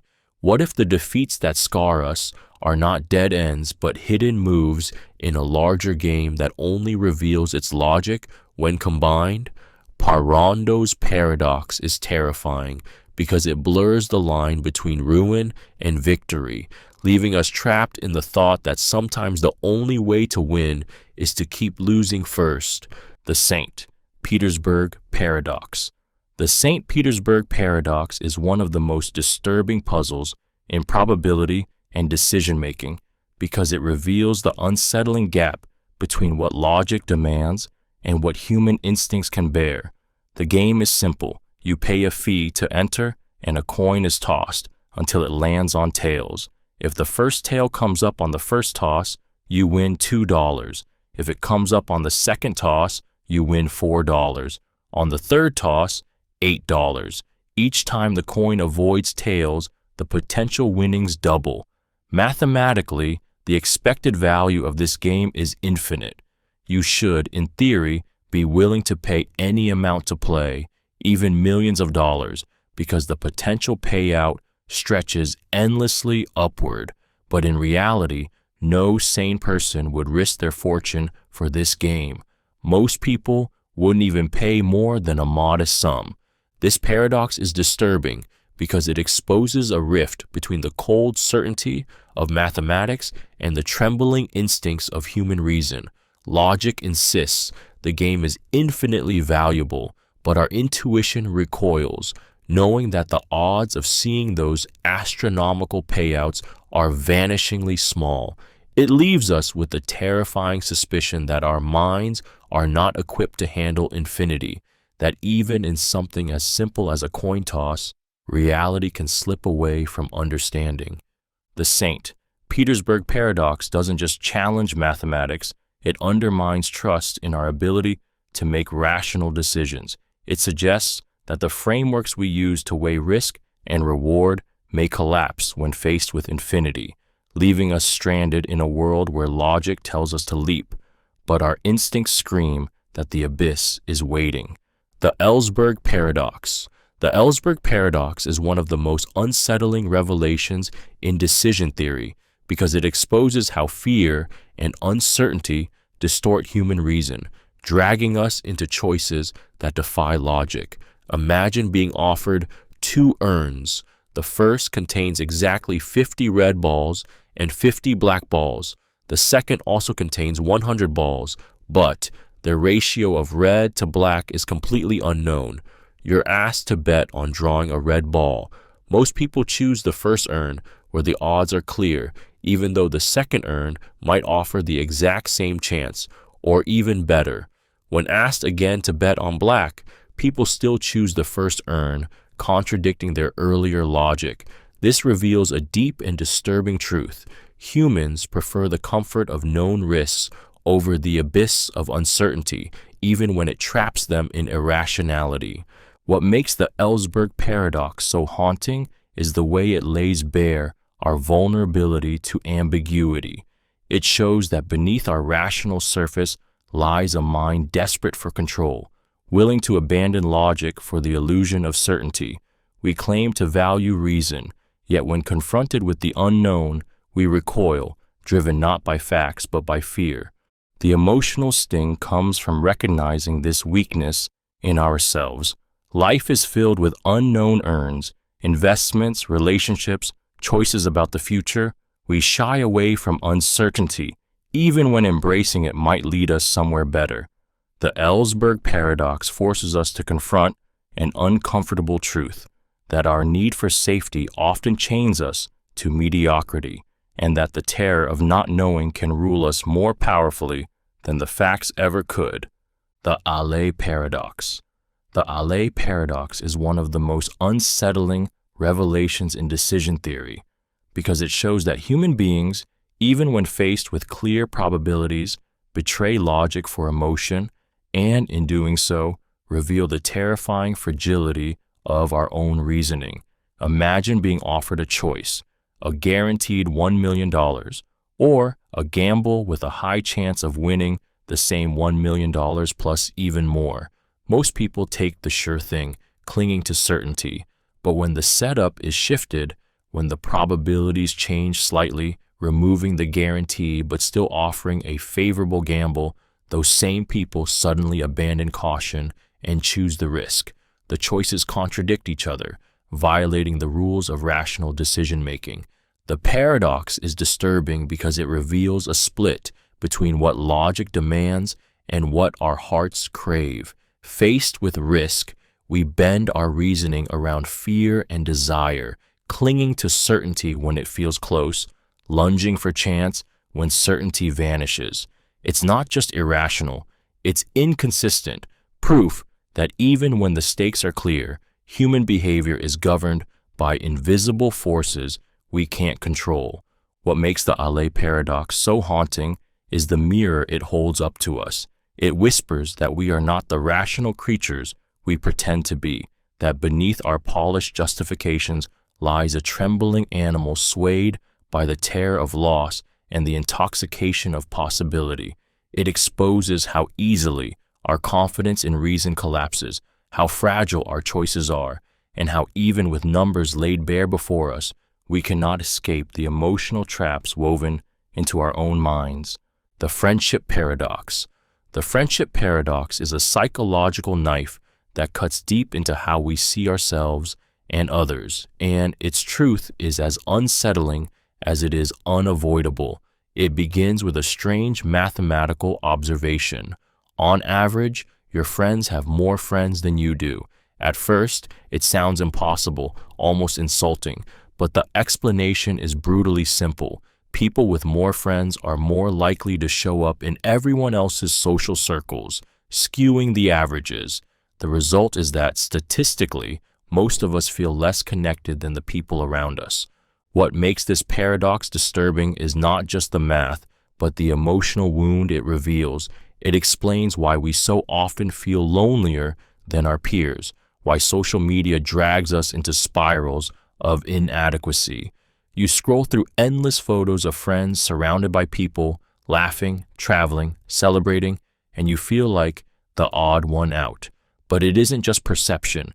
It's baked into the structure of networks themselves. The paradox ensures that the majority of people are destined to feel smaller, less popular, less significant than those around them. The deeper horror of the Friendship Paradox is how it warps self-worth. It tricks us into comparing our private struggles with the inflated averages of others' public lives, leaving us convinced We are always falling behind. And because the math holds universally, there is no escape. Society itself is designed to make most of us feel inadequate. The paradox doesn't just describe friendship, it exposes the cruel architecture of connection, showing that the very act of looking outward can make us feel more alone. The Brasses Paradox. The Brasses Paradox is one of the most disturbing insights in traffic theory because it reveals that what seems like an improvement can actually make everything worse. Imagine a city with congested roads. Planners decide to ease the burden by building a new shortcut, a shiny new road that should, in theory, allow cars to move faster. But when the road opens, something horrifying happens. Traffic across the entire network becomes slower. Instead of reducing congestion, the new option seduces drivers into rerouting, creating a choke point that drags everyone down. What was supposed to be progress turns into collapse, and the very road designed to save time ends up wasting more of it for all. This paradox unsettles because it violates one of our deepest assumptions, that more options, more resources, and more paths forward must always improve the situation. Yet Brasses' paradox shows the opposite. Sometimes adding freedom makes systems weaker, not stronger. It reveals the fragile psychology of choice, how individual self-interest can spiral into collective ruin. Each driver, rationally trying to minimize their own travel time, unknowingly sabotages the entire system, including themselves. What makes this paradox so disturbing is how far it extends beyond roads. It infects economics, technology, even life itself. Sometimes the shortcut we crave only accelerates collapse. Sometimes what looks like salvation hides the seeds of chaos. Brasses' paradox is not just about traffic. It's a chilling reminder that more is not always better, that progress can backfire, and that the very paths we build to escape frustration may be the ones that lead us deeper into it. The Jevons Paradox. The Jevons Paradox is one of the most unsettling insights into human progress because it reveals the dark shadow hiding beneath efficiency. It begins with what seems like a blessing. When technology becomes more efficient, when we create machines, engines, or processes that use fewer resources, we should expect consumption to drop. But the paradox exposes the opposite. Increased efficiency makes resources cheaper and more accessible, which in turn drives even greater demand. Instead of conserving, we consume more. A coal-saving steam engine doesn't save coal, it leads to coal being burned at unprecedented rates. What makes the Jevons Paradox so disturbing is how it undermines our faith in progress. We like to believe that innovation brings us closer to sustainability, that by refining our tools we can protect the future. But this paradox whispers that progress may actually accelerate our downfall, that every solution might secretly feed the very problem it was meant to solve. It's a revelation that efficiency, instead of saving us, can enslave us to an even hungrier system. The emotional weight comes from recognizing its relevance to our world today. Cleaner energy, faster production, smarter devices, they all promise salvation, yet they often fuel consumption at a scale far beyond what came before. The paradox strips away our illusions and leaves us staring at a terrifying truth. Our appetite for growth may be infinite, and every step forward only sharpens the teeth of that hunger. The Jevons Paradox forces us to ask whether progress is truly a path to survival or a beautiful disguise for self-destruction. The Green Paradox. The Green Paradox is one of the most disturbing puzzles in economics and climate science because it reveals how our desperate attempts to save the planet can perversely hasten its destruction. At its core lies a cruel twist. When governments announce strict future policies to reduce carbon emissions, such as heavy taxes on fossil fuels or bans on certain energy sources, producers don't respond by slowing down. Instead, they rush to extract and sell their resources faster before the restrictions fully take effect. The very promise of a greener future drives a frenzy in the present, unleashing even more carbon into the atmosphere. This paradox is terrifying because it exposes the brutal psychology of profit and fear. Fossil fuel companies, knowing their products will soon be worthless, accelerate extraction, flooding the market, burning through reserves at lightning speed. Consumers, afraid of rising prices, may hoard and overconsume now. The result is a tragic acceleration of the very catastrophe those policies were meant to prevent.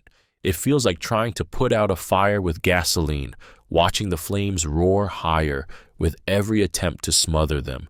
What makes the green paradox emotionally devastating is the helplessness it evokes. Humanity stands on the edge of climate collapse, crafting solutions with trembling hands, only to discover those solutions may be making the abyss come faster.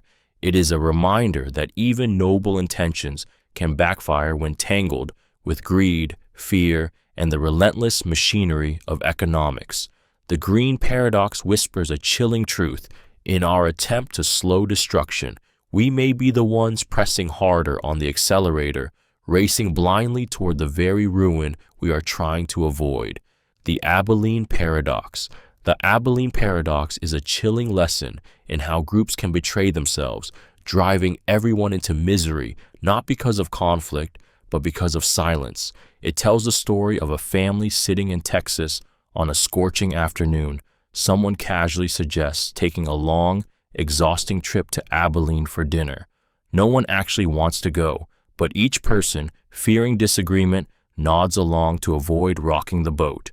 They pile into the car, endure the unbearable heat, eat a meal nobody enjoys, and drive back frustrated.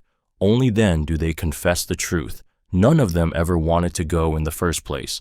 The paradox is disturbing because it reveals how easily human beings abandon their own desires in the name of harmony. In trying to avoid conflict, they create an outcome that everyone hates. The silence is not harmless. It becomes the engine of collective self-destruction. And this is not just about car rides to Abilene. It's about marriages that collapse because partners hide what they really feel, about organizations that waste millions chasing doomed projects no one believes in, about entire societies that march into wars because no one dares to speak the truth. What makes the Abilene Paradox terrifying is that it feeds on our deepest fears of rejection and isolation. We nod, we agree, we comply, all while quietly screaming inside, and in doing so, we trap ourselves in lives we never wanted, heading toward destinations we despise. The paradox is a mirror showing how silence can be louder than any argument, and how our desperate need to belong can lead us straight into despair. The Paradox of Hedonism. The paradox of hedonism is one of the most disturbing truths about human desire because it exposes the cruel irony at the heart of our pursuit of happiness. It begins with a simple idea. If pleasure is the highest good, then the most rational thing to do is to seek it directly. Yet the more desperately we chase pleasure, the more it seems to slip away. A person who lives only for enjoyment quickly finds it hollow, like trying to clutch water that drains through their fingers. The act of pursuing happiness destroys it, turning joy into something fragile, unreachable, and fleeting. This paradox unsettles because it reveals how our minds betray us. When we make happiness our target, every moment becomes a test. Am I enjoying this enough? Is this fun yet? Why am I not happy? The pressure itself smothers joy, transforming what should be spontaneous into something forced and lifeless. Pleasure, once grasped at, withers. Yet when we stop obsessing and turn toward other pursuits, love, art, discovery, growth, happiness often sneaks in quietly, as if it could only arrive when uninvited. What makes the paradox of hedonism so haunting is the way it reflects the human condition. We are wired to long for happiness, yet the very act of craving it ensures its escape. It whispers that joy is not something we can own, only something that visits when we forget to look. and that realization is terrifying. The harder we try to be happy, the further we push it away, leaving us trapped in an endless chase for a prize that dissolves the moment we grasp it. The paradox of tragedy. The paradox of tragedy is one of the most unsettling puzzles of human emotion because it reveals a contradiction at the core of our souls. It asks, why do we willingly seek out stories, plays, and films that make us weep, that drag us into despair, that pierce us with grief? Tragedy, by definition, inflicts suffering, yet audiences return to it again and again, craving the very emotions they flee in real life. How can sorrow become pleasure? How can pain become a form of entertainment? What makes this paradox so disturbing is how it unmasks the strange hunger within us for darkness. In life, we dread loss, heartbreak, and death, but in art, we lean into them, surrendering ourselves to wounds we secretly want to feel.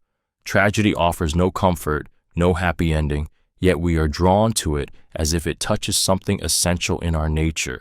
The paradox suggests that maybe we do not only desire joy, we desire intensity, depth, and truth, even when those truths cut us open. The emotional sting comes from realizing what this says about humanity, that beauty and sorrow are forever intertwined. We are creatures who cannot resist staring into the abyss, who search for meaning in the very emotions that undo us. The paradox of tragedy leaves us haunted by the idea that perhaps it is not happiness we crave most, but catharsis, that pain, when safely wrapped in art, becomes a mirror that lets us feel alive in ways joy alone never could. The paradox of fiction. The paradox of fiction is one of the most unsettling riddles of the human mind because it reveals a fracture between reason and emotion, exposing how deeply we can be shaken by things we know are not real. It begins with a simple contradiction. When we read a novel, watch a movie, or hear a tragic story, we often feel real grief, fear, or joy for the characters involved. We cry when they die, we tremble when they suffer, we rejoice when they triumph.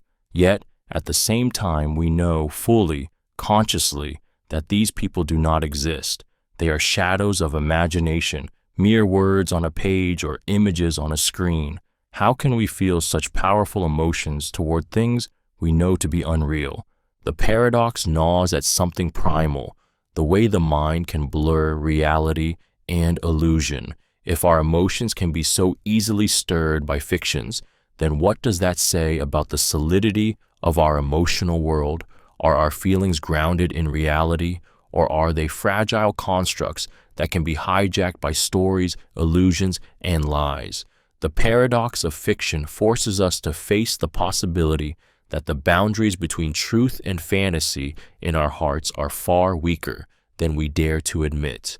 What makes this paradox emotionally disturbing is the raw vulnerability it reveals. It shows how easily we can be manipulated, how deeply we crave connection, even with ghosts that never lived. It leaves us questioning whether our tears, our fears, and our loves are anchored to truth, or if we are forever haunted by illusions that move us more deeply than reality itself. The paradox of suspense. The paradox of suspense is one of the most unnerving contradictions in human psychology because it reveals how we can feel gripped by fear and tension even when we already know the outcome. Imagine watching your favorite thriller for the second or third time. You know exactly when the villain will strike, you know who survives, you know how it ends, yet your pulse races, your breath shortens, and your stomach knots as though it were happening for the very first time. Logic says suspense should vanish once the mystery is gone, but instead, the emotional intensity clings to us, refusing to fade. What makes this paradox so disturbing is that it exposes a fracture between knowledge and experience. Our bodies betray us, reacting as if ignorance still ruled, as if we had never seen the story before. It's as though reason is powerless against the primal machinery of fear and anticipation inside us. This dissonance suggests that we are not in control of our emotions, that they can override certainty, dragging us into a storm of anxiety, even when our rational mind insists there is nothing to fear. The paradox of suspense unsettles because it reveals something deeper about life itself. How often do we relive the same anxieties, knowing the outcomes but feeling the terror anyway? How many times do we suffer through memories, regrets, or inevitable events with the same pounding dread, even when the ending has already been written? Suspense, it seems, is not about ignorance at all. It is about being trapped in the unbearable tension of waiting, knowing what's coming, and being powerless to stop it. The paradox of horror. The paradox of horror is one of the most unsettling contradictions of human psychology because it asks why we are irresistibly drawn to experiences that terrify and disturb us. Horror, by its nature, is meant to evoke fear, disgust, and dread, emotions we instinctively avoid in real life. If the purpose of entertainment is pleasure, then why do millions of people line up to be scared out of their minds by haunted houses, monster films, and gruesome tales?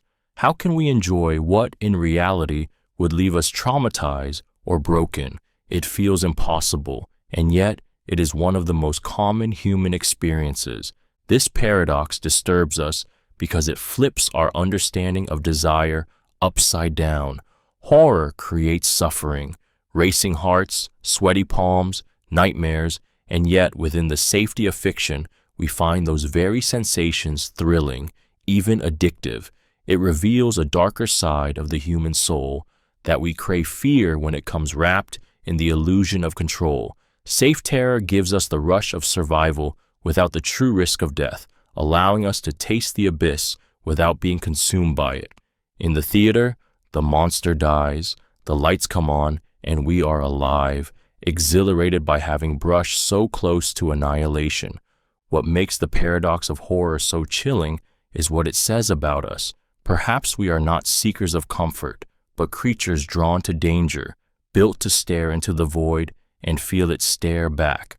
Horror reminds us that deep inside, we hunger for the dark, for the thrill of our own fragility, for the taste of fear itself. The Euthyphro Dilemma. The Euthyphro Dilemma is one of the most unsettling challenges to morality because it tears apart the link between God and goodness, leaving us staring into an abyss of uncertainty. It originates from Plato's dialogue, where Socrates asks a haunting question: is something good because God commands it, or does God command it because it is good? At first glance, it seems simple, but either answer is devastating. If something is good merely because God commands it, then morality feels arbitrary. Goodness could just as easily include cruelty, injustice, or horror if ordered by divine will. But if God commands things because they are good, then morality exists independently of God, stripping him of ultimate authority. What makes the Euthyphro Dilemma so disturbing is its inescapability. It suggests that the very foundation of morality, what is right, what is just, what we build our lives upon, may not rest securely in divine hands or eternal laws. Instead, it hangs in a shadowy space where authority and goodness may not align, leaving us with no ultimate anchor. It exposes the terrifying possibility that morality may be neither absolute nor divinely protected, but fragile, conditional, and vulnerable to collapse. The emotional sting lies in what this means for us. If morality is arbitrary, then justice is nothing but obedience. If morality is independent, then God is not the source of meaning we hoped him to be. The Euthyphro Dilemma leaves us trapped between two impossible answers, each one shaking the ground beneath our deepest beliefs, whispering that goodness itself may not be as unshakable as we desperately want it to be. The Omniscience Paradox. The Omniscience Paradox is one of the most unsettling riddles of theology and logic because it calls into question whether infinite knowledge can even exist without tearing itself apart. Imagine a being that knows everything, past, present, and future, At first, it feels comforting, an image of absolute wisdom, but then the fracture appears. If this being truly knows the future, then the future is already fixed, carved in stone, leaving no room for free will. Every choice you believe you make is already known, already decided, already unchangeable. Yet if the future can be changed by human decisions, then the being cannot know it with certainty, which means it is not truly omniscient after all. The paradox deepens when you consider self-reference. Could an all-knowing being predict its own future actions? If it can, then it is locked into a destiny it cannot alter. If it cannot, then there is something it does not know. Either way, omniscience seems to collapse into contradiction, a concept too heavy to exist even in theory. What makes the Omniscience Paradox emotionally disturbing is how it attacks the deepest human needs: freedom, meaning, and hope. If everything is already known, then your struggles, your triumphs, your heartbreaks are nothing more than scenes in a script that has already been read. You are not choosing, you are performing. But if omniscience is impossible, then the very idea of a perfect, all-knowing being crumbles, leaving us with an unsettling void where certainty was supposed to live. The paradox forces us to stare into a terrifying abyss. Either our lives are predetermined, or ultimate knowledge itself is nothing but an illusion.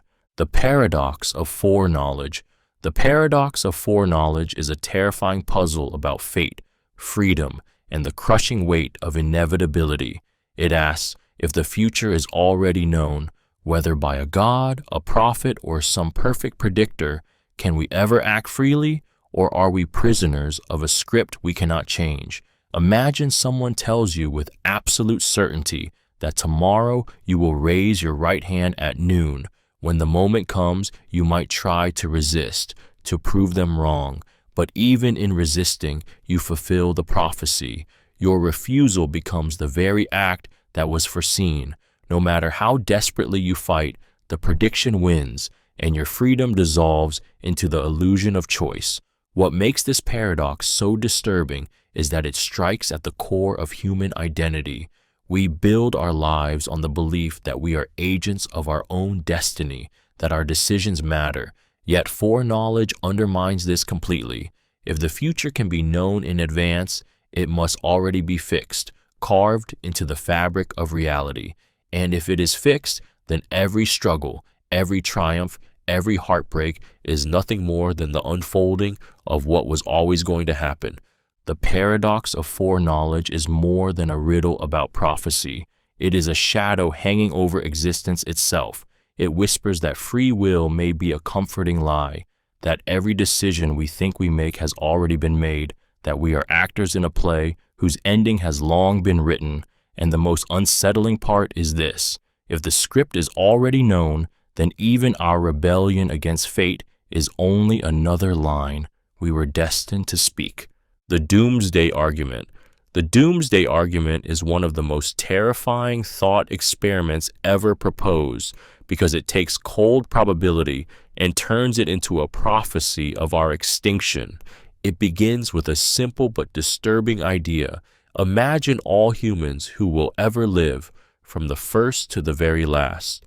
You, right now, are one of those people. Statistically, it's far more likely that you exist somewhere in the middle of that timeline rather than at the very beginning.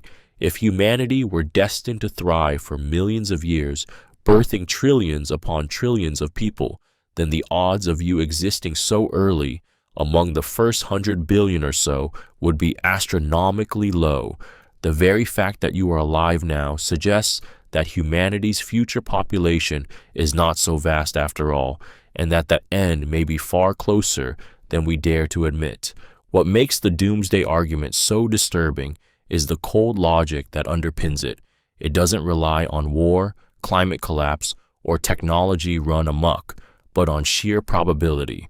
It whispers that your place in history is not random, that your existence is itself evidence that humanity's story is already nearing its conclusion. And unlike other apocalyptic fears, this one feels inescapable because it isn't based on specific events that might be avoided. It's based on the mathematics of where you stand in the line of human lives. The doomsday argument is haunting because it turns our very existence into a countdown clock. Every breath becomes a reminder that the end may not be centuries away, but looming, inevitable, written into the numbers themselves, waiting to silence us all. The Simulation Paradox. The Simulation Paradox is one of the most mind-shattering questions of existence because it dares to suggest that reality itself may be nothing more than an elaborate illusion. It begins with a chilling argument. If civilizations can advance far enough to create incredibly realistic simulations of conscious beings, then the number of simulated minds would vastly outnumber the real ones. Statistically, that would mean it's far more likely you are one of the countless simulated people trapped inside a program than one of the rare originals living in base reality. Every memory you cherish, every love you feel, every choice you make could be nothing more than lines of code, generated to keep you docile while you play your part in a digital world. The paradox deepens when you realize its cruel loop. If you discover you are in a simulation, how would you ever prove it? Any evidence you find, strange glitches, impossible coincidences, the fine-tuned laws of physics, could themselves be part of the simulation, woven in to keep you guessing. Even worse, if you are in a simulation, then the beings who created it can shut it down at any moment. The world you know could vanish instantly, erasing not just your life, but the entire history of humanity in the blink of an eye. What makes the Simulation Paradox so disturbing is that it gnaws at the very heart of meaning. If everything is simulated, then what is real? Are love, pain, beauty, and suffering genuine or just scripted illusions? It leaves us trapped in a nightmare where the more we search for truth, the more it slips away, whispering that reality itself may be the cruelest lie of all. Schrödinger's cat. Schrödinger's cat is one of the most disturbing paradoxes in science because it drags the strangeness of quantum mechanics out of the microscopic world and drops it into a place we can't ignore, life and death. Imagine a cat sealed inside a box. Inside is a radioactive atom that may or may not decay, a Geiger counter to detect it, and a vial of poison triggered if decay occurs. According to quantum mechanics, until the box is opened, the atom exists in a superposition, both decayed and not decayed, which means the cat, horrifyingly, is both alive and dead at the same time, not metaphorically, but literally, suspended in a ghostly limbo of existence and non-existence. The paradox shatters our common sense. We want reality to be definite, solid, observable, yet here is a scenario where reality refuses to commit until we look. The act of observation itself decides the cat's fate, collapsing the wave of possibilities into a single outcome. It feels like the universe is mocking us, hiding truth behind a veil that only lifts when we pierce it, and by then, it's already too late. What makes Schrödinger's cat so deeply unsettling is the way it forces us to confront uncertainty at the heart of existence. If a cat can be alive and dead at once, what does that say about us? About every moment we believe we occupy in certainty? The paradox whispers that reality itself may not be fixed until we look at it, that the universe could be a restless sea of ghosts and probabilities, and that what we call existence might be nothing more than a fragile illusion waiting to collapse under our gaze. Wigner's friend. Wigner's friend is one of the most disturbing paradoxes in quantum mechanics because it doesn't just challenge physics, it shakes the very nature of reality and consciousness. Imagine a scientist, Wigner's friend, inside a sealed lab running a quantum experiment. They observe the outcome, collapsing the wave function into a definite result. From their perspective, the particle is no longer in a superposition, it has chosen a state. But outside the lab, Wigner himself has not yet looked in. For him, the entire lab, his friend, the particle, the the measuring device, still exists in a state of quantum uncertainty, both collapsed and not collapsed, both observed and unobserved. Two realities exist simultaneously, one where the friend sees a definite outcome and one where the outcome is still unresolved. What makes this paradox terrifying is the implication that reality itself may not be absolute. If observation defines existence, then whose observation counts? The friend's? Wigner's? Both? Neither? The paradox suggests that reality may split, that truth could depend on perspective, and that multiple contradictory versions of the universe can coexist until something forces them to reconcile. The emotional horror comes from what this means about consciousness. If the collapse of reality depends on an observer, then the mind itself might be woven into the fabric of existence in ways we can't comprehend. Are we shaping reality just by being aware of it, or are we trapped in bubbles of perspective, each carrying its own version of truth?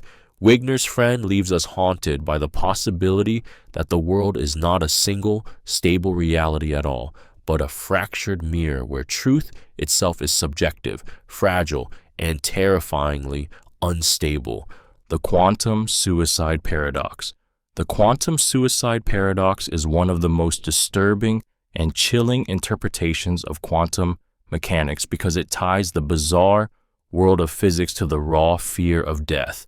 Imagine a scientist sitting before a machine connected to a quantum event, something truly random, like the decay of a particle. If the particle decays, the machine fires a gun and the scientist dies. If it does not decay, the gun clicks harmlessly and he survives. From an outside perspective, the scientist's survival is a matter of probability. Sometimes he lives, sometimes he dies. But according to the many worlds interpretation of quantum physics, reality splits at every quantum event. In one universe, he is dead. In another, he is alive. And from his own perspective, he will only ever experience the worlds in which he survives. To him, it feels like immortality. No matter how many times the trigger is pulled, his consciousness continues in the branch where he lives. The horror of the quantum suicide paradox is twofold. On one side, it offers the seductive illusion of survival, of a self that can never truly experience its own death.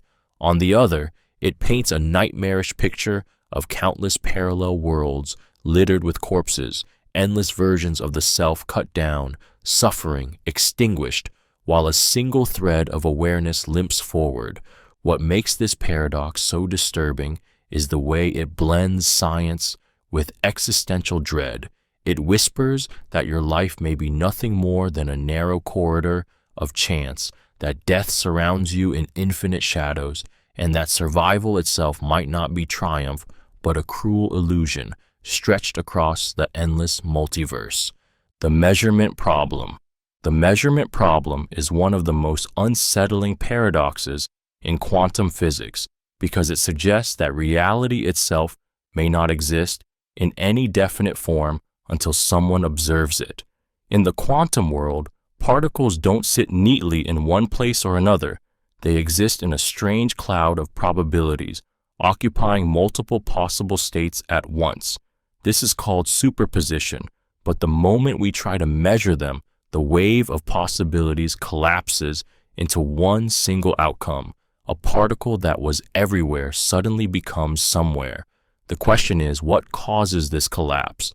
Does observation by a conscious mind bring reality into being? If so, then before we look, does the universe even exist in any solid, definite way at all?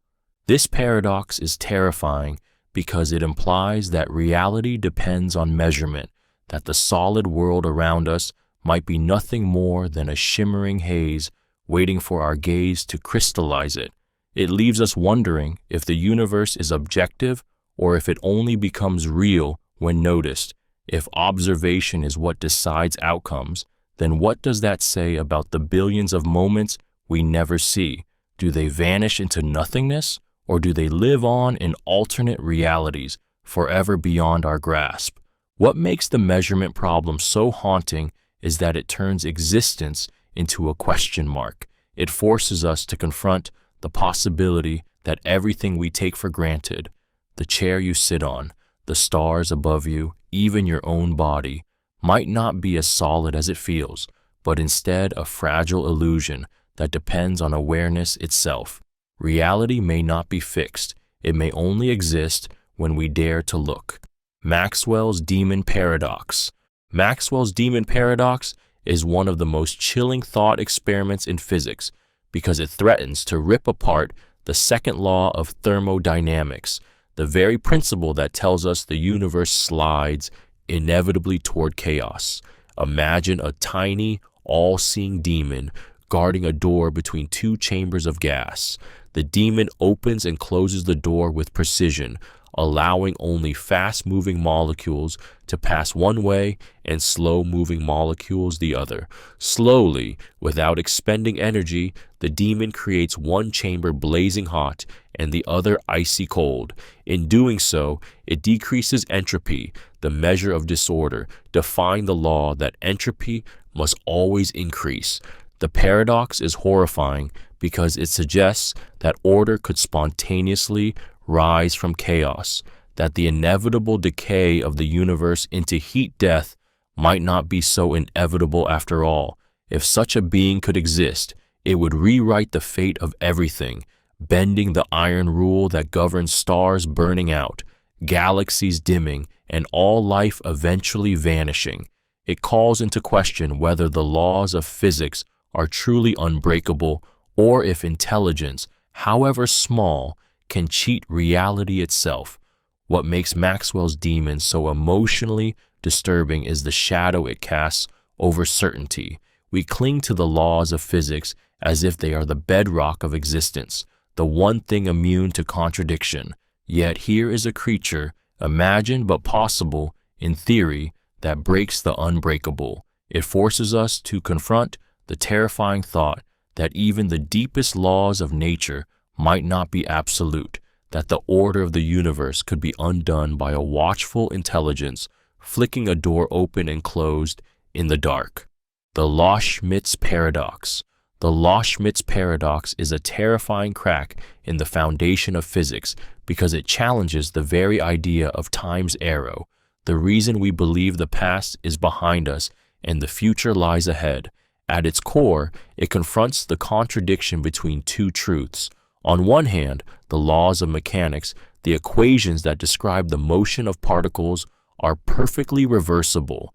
If you film molecules colliding and then play the tape backward, the equations still hold true.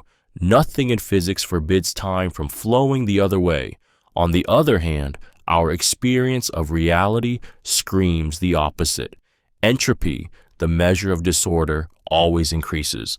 Eggs break but never unbreak. Smoke disperses but never recoalesces. People age but never grow young again. The paradox strikes here. If the laws of physics allow time to run backward, why does the universe only move forward? What makes this paradox so deeply disturbing is that it undermines the stability of existence itself. If time is symmetrical, then the arrow of time that governs memory, decay, and death is not written into the laws of nature, but emerges from something we do not fully understand. It suggests that our sense of direction in time, the very structure of reality, is not fundamental but fragile, and perhaps even illusory. The Loschmidt's paradox is haunting because it forces us to imagine a world where the flow of time is not inevitable, where the forward march of aging and entropy might be nothing more than a trick of perspective. It whispers that the irreversible decay we associate with life, loss, and mortality might not be as certain as it feels, that time itself may not exist the way we think it does. The ultraviolet catastrophe. The ultraviolet catastrophe is one of the most unsettling paradoxes in the history of physics because it exposed a terrifying crack in the foundations of science itself. In the late 19th century, physicists tried to predict how hot objects, like stars or even a simple iron rod, emit radiation. According to classical physics, as the wavelength of light gets shorter, the energy released should increase without limit. This meant that any warm object, even a teacup, should emit an infinite amount of energy at ultraviolet frequencies and beyond. The world around us should have been glowing with unbearable, searing radiation, a universe flooded with lethal light. And yet, it wasn't. Reality itself defied the predictions of the best science of the time. The paradox was horrifying because it revealed that centuries of trusted physical laws were leading to nonsense, predicting a universe that clearly could not exist. If the math was right, life should have been impossible. If the math was wrong, then everything physicists thought they knew about energy, matter, and motion was suddenly up for question. It was as if reason itself had turned traitor, whispering equations that made the world dissolve into infinite destruction. What makes the ultraviolet catastrophe so haunting is that it forced humanity to admit that classical physics, the system that explained planets, machines, and motion, could not explain the light of the stars. To resolve it, quantum mechanics had to be born, shattering our vision of reality into something strange and alien. The catastrophe reminds us that beneath the calm surface of the everyday world lies a universe that does not obey common sense, a universe that only reveals itself when our certainties collapse into paradox. The Poincaré Recurrence Paradox. The Poincaré Recurrence Paradox is one of the most disturbing implications of physics because it suggests that time itself may be a prison we can never truly escape. According to the paradox, in any finite system governed by deterministic laws, like our universe, every possible arrangement of matter and energy must eventually repeat. Given enough time, the universe will cycle back to a state almost identical to the present one. That means every thought you've had, every breath you've taken, every joy and every horror will eventually return. Not just once, but infinitely, over and over again. The future is not open, but a loop, endlessly replaying the same script. The paradox becomes unbearable when you realize what it implies for identity and meaning. Are you living your life for the first time, or are you condemned to relive it for eternity without ever knowing? Does free will exist if every choice you make will be repeated forever, predetermined by the machinery of recurrence? Even the heat death of the universe, that bleak final collapse into silence, would not be an ending, but merely a pause before the cycle restarts. What makes the Poincaré Recurrence Paradox so haunting is its sheer inevitability. It doesn't rely on superstition or speculation, but on the cold logic of mathematics and physics. It whispers that time is not a straight line, but a circle, that novelty is an illusion, and that your life, your pain, your love, your death may already have been lived countless times before, and it will be lived countless times again, whether you want it to or not. The Banach-Mazur Paradox. The Banach-Mazur Paradox is one of the most unsettling creations in set theory because it exposes how infinity twists space into something alien and terrifying. Imagine a solid sphere in three-dimensional space. Using the logic of advanced mathematics, this sphere can be sliced into a finite number of bizarre, infinitely complex pieces. These pieces, though unrecognizable as anything we could physically hold, can then be reassembled into two spheres identical to the original. Nothing is added, nothing is lost, yet one becomes two, as if reality itself were cloning objects out of thin air. At first, it sounds like a magician's illusion, but it is no trick. The paradox is mathematically sound, born from the strange properties of infinity and non-measurable sets. What makes it horrifying is not just the result, but what it implies. Our intuitions about volume, space, and matter, those things we rely on every moment of existence, collapse when confronted with the infinite. If mathematics, the supposed language of truth, permits objects to double themselves without breaking a single rule, then what does that say about the world mathematics describes? The emotional weight of the Banach-Mazur paradox comes from the way it unsettles our trust in reality. It whispers that the universe may not be stable, that the solidity of the objects around us could dissolve under the gaze of infinity. It is not just a puzzle of numbers, it is a glimpse into a realm where logic makes monsters, where space itself can betray us, and where the most fundamental laws of existence might only be fragile illusions waiting to shatter. The paradox of enrichment. The paradox of enrichment is one of the most disturbing ideas in ecology because it reveals how abundance, the very thing we associate with survival, can spiral into destruction. It begins with a simple scenario. In an ecosystem, when food sources are scarce, predator and prey populations settle into a fragile balance. But when the environment is enriched, when prey is given more resources, more food, more opportunity to flourish, it seems obvious that both prey and predator should thrive. Instead, the opposite happens. The prey population grows too quickly, predators surge in response, and soon the system collapses in violent oscillations that wipe out both. In trying to strengthen the ecosystem, enrichment destroys it. What makes this paradox so disturbing is its ruthless inversion of common sense. We are conditioned to believe that more is always better, that giving more resources means more stability, more security, more life. The paradox of enrichment tears that hope apart, showing that excess can destabilize, that abundance can be a poison disguised as a gift. It exposes how fragile balance truly is and how easily plenty can tip into catastrophe. The emotional horror comes from recognizing its reflection in our own world. Human societies, too, chase enrichment, technological growth, industrial expansion, endless consumption, believing it will secure our survival. But what if the very abundance we crave leads to collapse, not prosperity? The paradox whispers that survival may not depend on how much we have, but on how delicately we can restrain ourselves from tipping into ruin. It forces us to confront the terrifying truth that too much of a good thing can kill us faster than scarcity ever could. The paradox of vulnerability. The paradox of vulnerability is one of the most unsettling truths of human connection because it reveals the terrifying price of intimacy. To be strong, we must first be willing to be weak.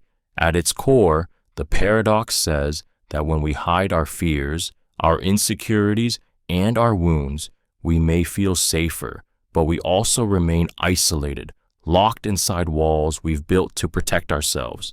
Yet when we dare to expose those cracks, when we risk rejection by showing the raw and unpolished parts of who we are, that is when we open the door to trust, love, and belonging.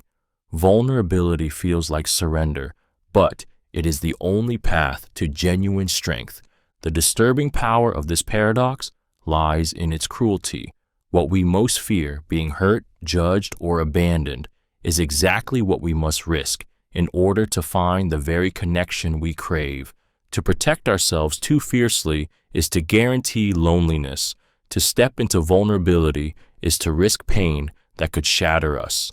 There is no safety, only a brutal trade, openness for intimacy, exposure for love, fragility for strength.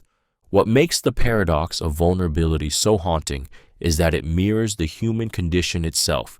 Every relationship, every act of trust, every confession of truth is a gamble where we lay ourselves bare, not knowing whether we will be held or broken.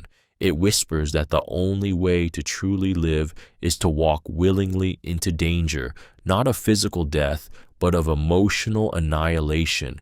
And in that gamble, everything we fear collides with everything we need. The Hedged Philosopher's Paradox.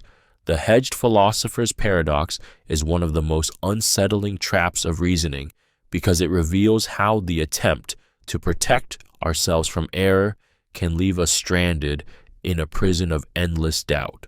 Imagine a philosopher who, terrified of being wrong, adds a hedge to every claim. Instead of saying the sky is blue, he says, it seems that the sky is blue. When challenged, he goes further. It seems that the sky is blue. Each hedge is meant to shield him from error, to make his claim safer, more cautious, more untouchable. But the more layers of hedging he adds, the less meaning his words carry, until nothing solid remains. His desperate attempt to be infallible leaves him paralyzed, unable to say anything at all. The paradox is disturbing because it strikes at the heart of human communication. We crave certainty, yet certainty is fragile, so we wrap our thoughts in hedges to protect them.